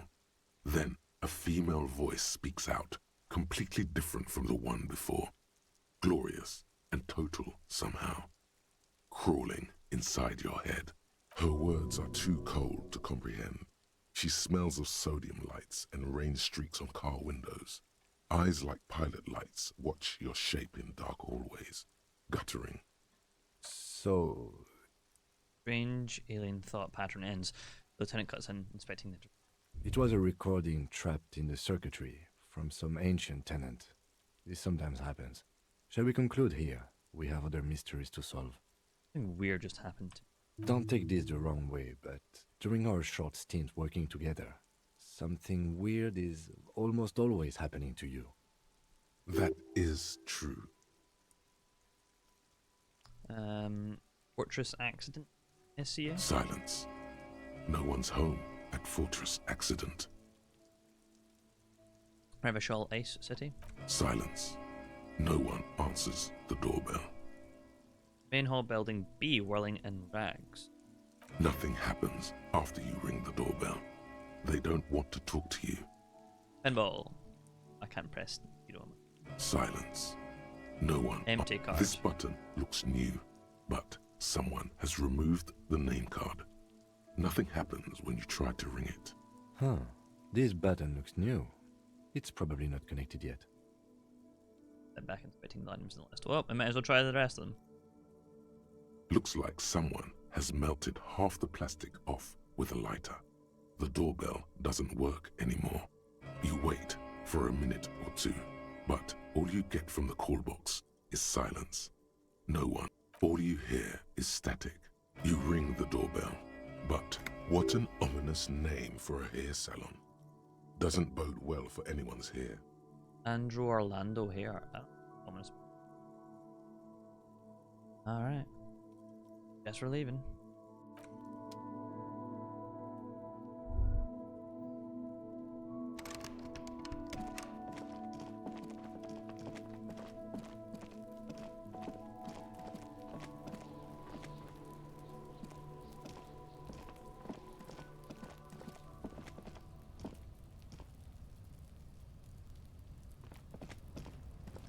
An inconspicuous pile of the roofing material eaten because there's a secret door hidden behind the panels of Eternite. That's why they're too orderly. Pull the panels aside. There it is. You see a shabby little door. Jesus. What is this then? A tool shed? Peeks inside. Let's investigate.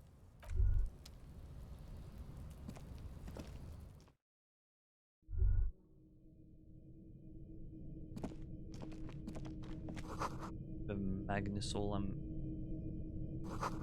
Weird pig's head. Right.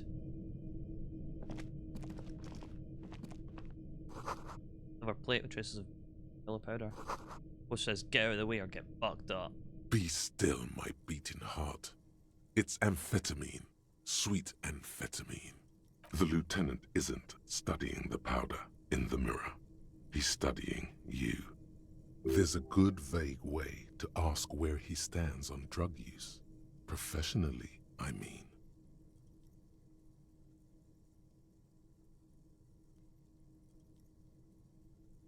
Someone's been taking it. Perhaps the police. Perhaps not. Looks This here. is below our pay grade, detective. However, The ladder, Nicole.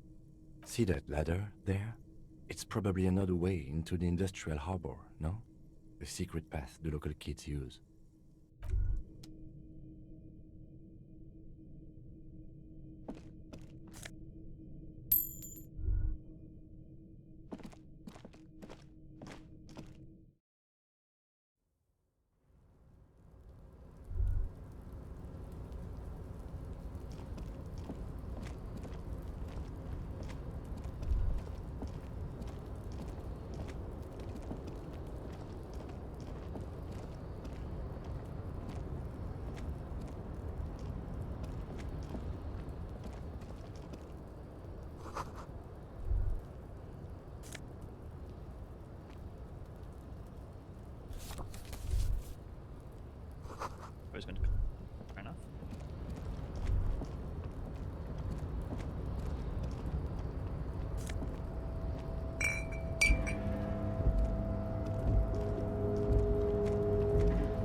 Looks like someone left his tarpaulin cloak hanging on the railing here. Almost have the scope behind. Yes, it's probably yours.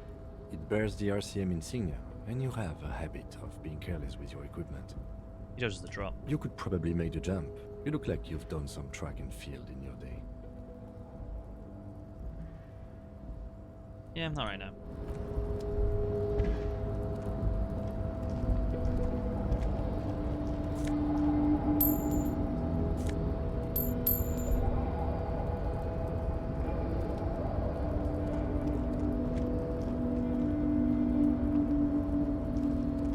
A tarpaulin cloak is still caught on the railing. Oh, No one has claimed it for their own.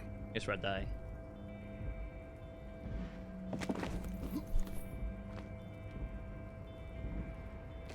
Nope, no. That's still too high. What were you thinking? You're not a gymnast. You're a boxer.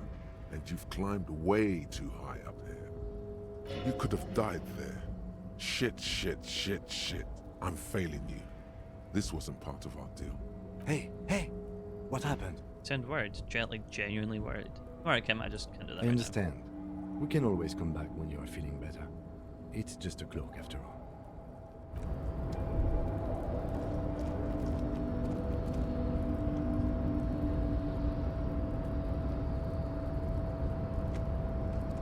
Well.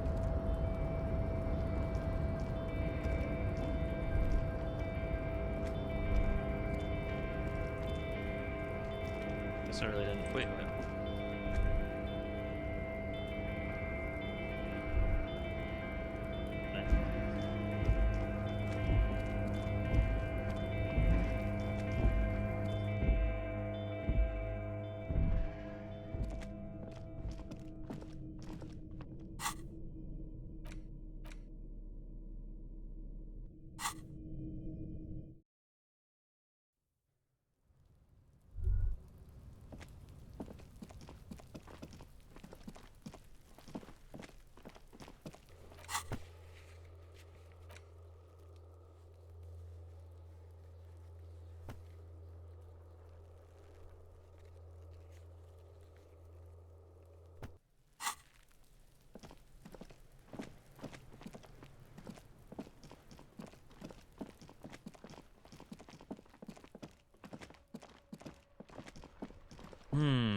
Are you just sleeping, gang? Can I re-challenge you?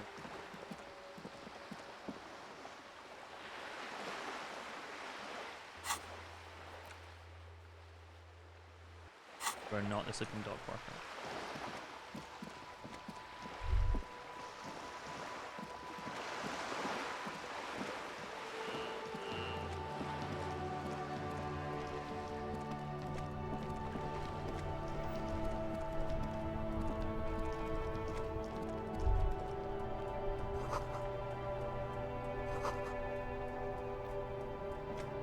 Interesting. I'm gonna go back into the hotel actually.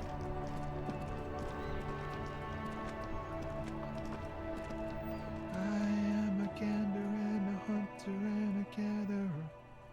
Feel like a traveler. I'm actually self-scenting the beats as he A simple little cadence. He seems to be making it up as he goes. From another planet. finished turns to you. Hey there. I am the law. You sure are, my man. You know, hypothetically. From another planet. Hey there. What's going on here? It's the jam, my man. Motions towards a sprawl of lorries and a gesture. It's the jam. It's a traffic jam for the ages. Harbor gates up the street are shut tight. No explanation given.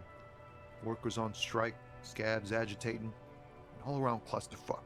Meanwhile, we're all stuck here in long-haul limbo for days upon days upon days.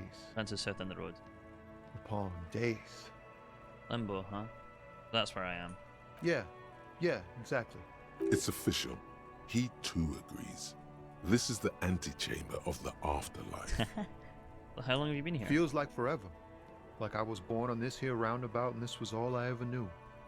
Just me and the metal and the tires, the oil and the fumes of mazout. Extravagantly free. I can roll that. Yeah, imagine. It's been a whole week already. Behind the laugh, however, a touch of sorrow. So tell me, what do you need? Tell me more about this. It's like whatever's going on over at the docks. Workers got a blockade set up, making demands, no way in or out. What are they demanding? Some pretty wild stuff, I hear. Like a giant new power crane in half the company? I forget what exactly. Good on them, I guess. I've heard talk there's a company rep in town, too. Like a strike negotiator type. They'd know what's up. Precise demands and so on. Ah, yes, from the Wild Pines. We'll meet her soon enough, I'm sure. Do you think the company wants? They want to keep that money flowing in, my man. Ka-ching. He doesn't blame them, but he's not on their side. That's for sure. Anything else I should know? Anything else? Yeah, this ain't really my area of expertise. I just do my job and get paid. I have things to do and places to be. All of us do. All of who? Us lorry drivers.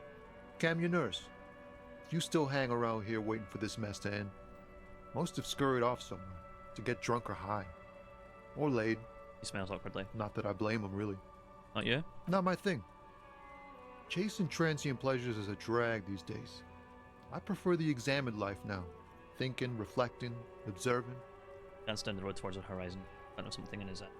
He tries his best to look nonchalant, but there's a rigidity in him, as if trying to conceal something warm and deep beneath a cool exterior. You know anything about the dead man, the one hanging behind the hostel there? He ain't one of us drivers. I know that. All accounted for. Otherwise, I haven't really asked about that. Been wasting time right here. Keep him busy.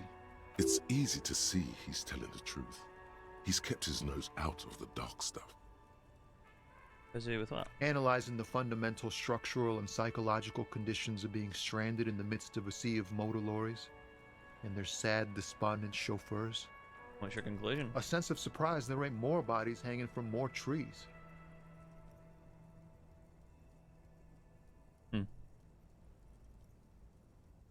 You hauling anyway? Oh, high-grade narcotics, illegal firearms, stuff like that. Relax. He's merely joking. You'd have almost wanted a friend in the underworld. Ha! No, I'm joking, my man. Found runs a nice, clean business. This haul of cargo is mostly sporting goods. You know, tracksuits and that kind of thing. They usually get shipped to Grad and the Occident. Though we've been making headway in the Il Moran market lately.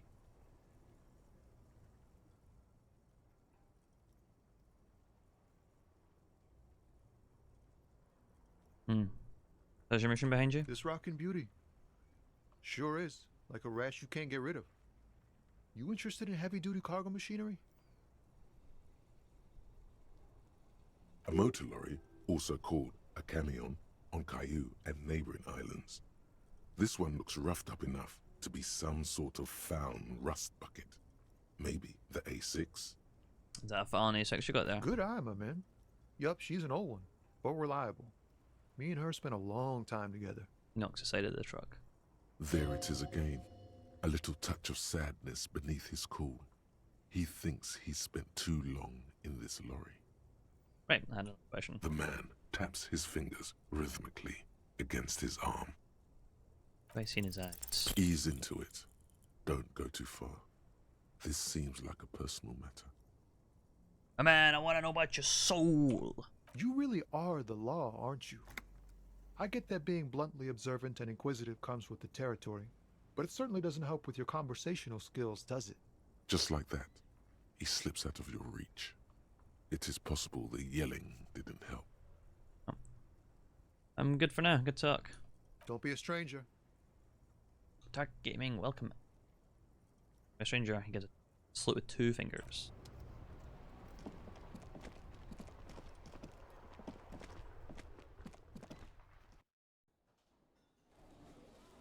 Oh, it's busy.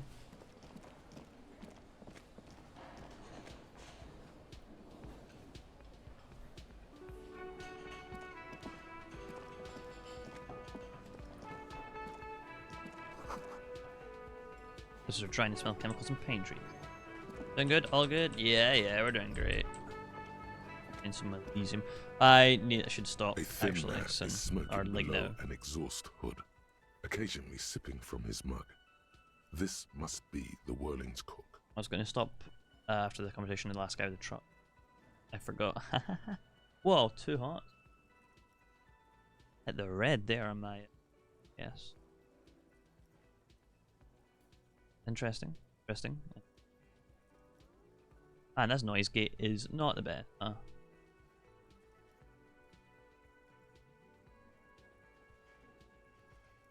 Well. Yeah, sorry, you're coming in. It's 3:15 in the morning here. As you step in, he nods toward the table and says something in a completely foreign language.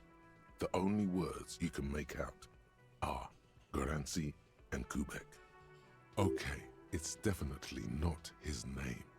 Whatever you do, please don't call him Garancy Kubek. Please. It's not funny. It's very. But hello, sir. Got time for a few questions? The man puts his cup In down this car. and replies something, his left hand drawing arcs in the air. I don't think I need anything else. Got some impressive pots there. He smiles and bangs his ladle against each of his pots in turn. It's almost like music, especially with the sounds of assorted dishes boiling and simmering on the stove. I don't think I need anything else. The masculine. Alright. You see a heavy steel door with a prominent dimple lock. It's painted blue. You immediately feel drawn to the color. Blue is for mystery. I wonder where this door leads. You do? It's a door in the back of the kitchen. Why do you care where it leads? The winch. Outside. In the backyard. Remember? No? Your fingers do.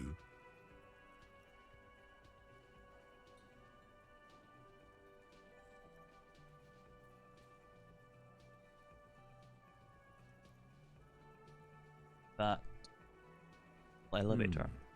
Well, if there was a winch, I suppose we could look into it. As a side investigation. Door in my investigation will merge into a stereo investigation. If you say so.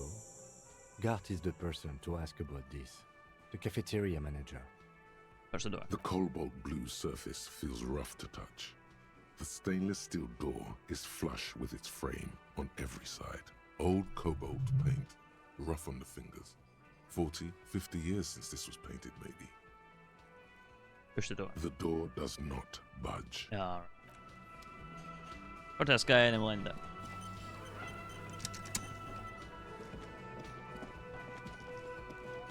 Can I help you? Here's your trash container key. Thanks.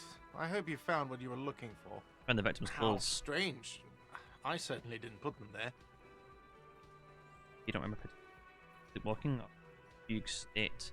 Who else used the trash container? The trash collection service? CS Municipal. I don't see why they would put anything in the trash, though. Ah, the elusive CS Municipal. I doubt we'll be able to track down who was sent here last and when. This will have to be one of those little threats that solves itself down the road. Thank you anyway.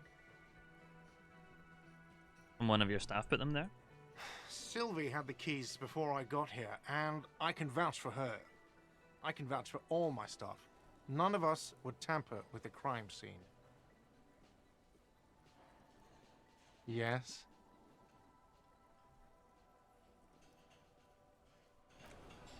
Alright.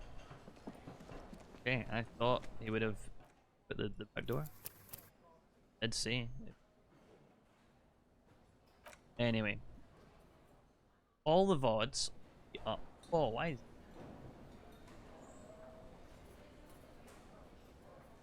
all of the VODs are going up on YouTube every other day. On Wednesday, this is already the first episode on my YouTube. I need to. I don't have commands set on my. Anyway, go school. Going into Discord. I'm not talking. My noise gate cut me out. You're a heinous person. Noise gate. Yeah, I've got links. Discord, YouTube, X, things like that. They're on there. Go and hang out, see the next stream is, watch the old ones. Either or. Yeah. I think I might stream this again on Wednesday. I'll put out a little I'll put out a schedule tomorrow, I think. And I'll stream tomorrow. No, not tomorrow. Wednesday. And then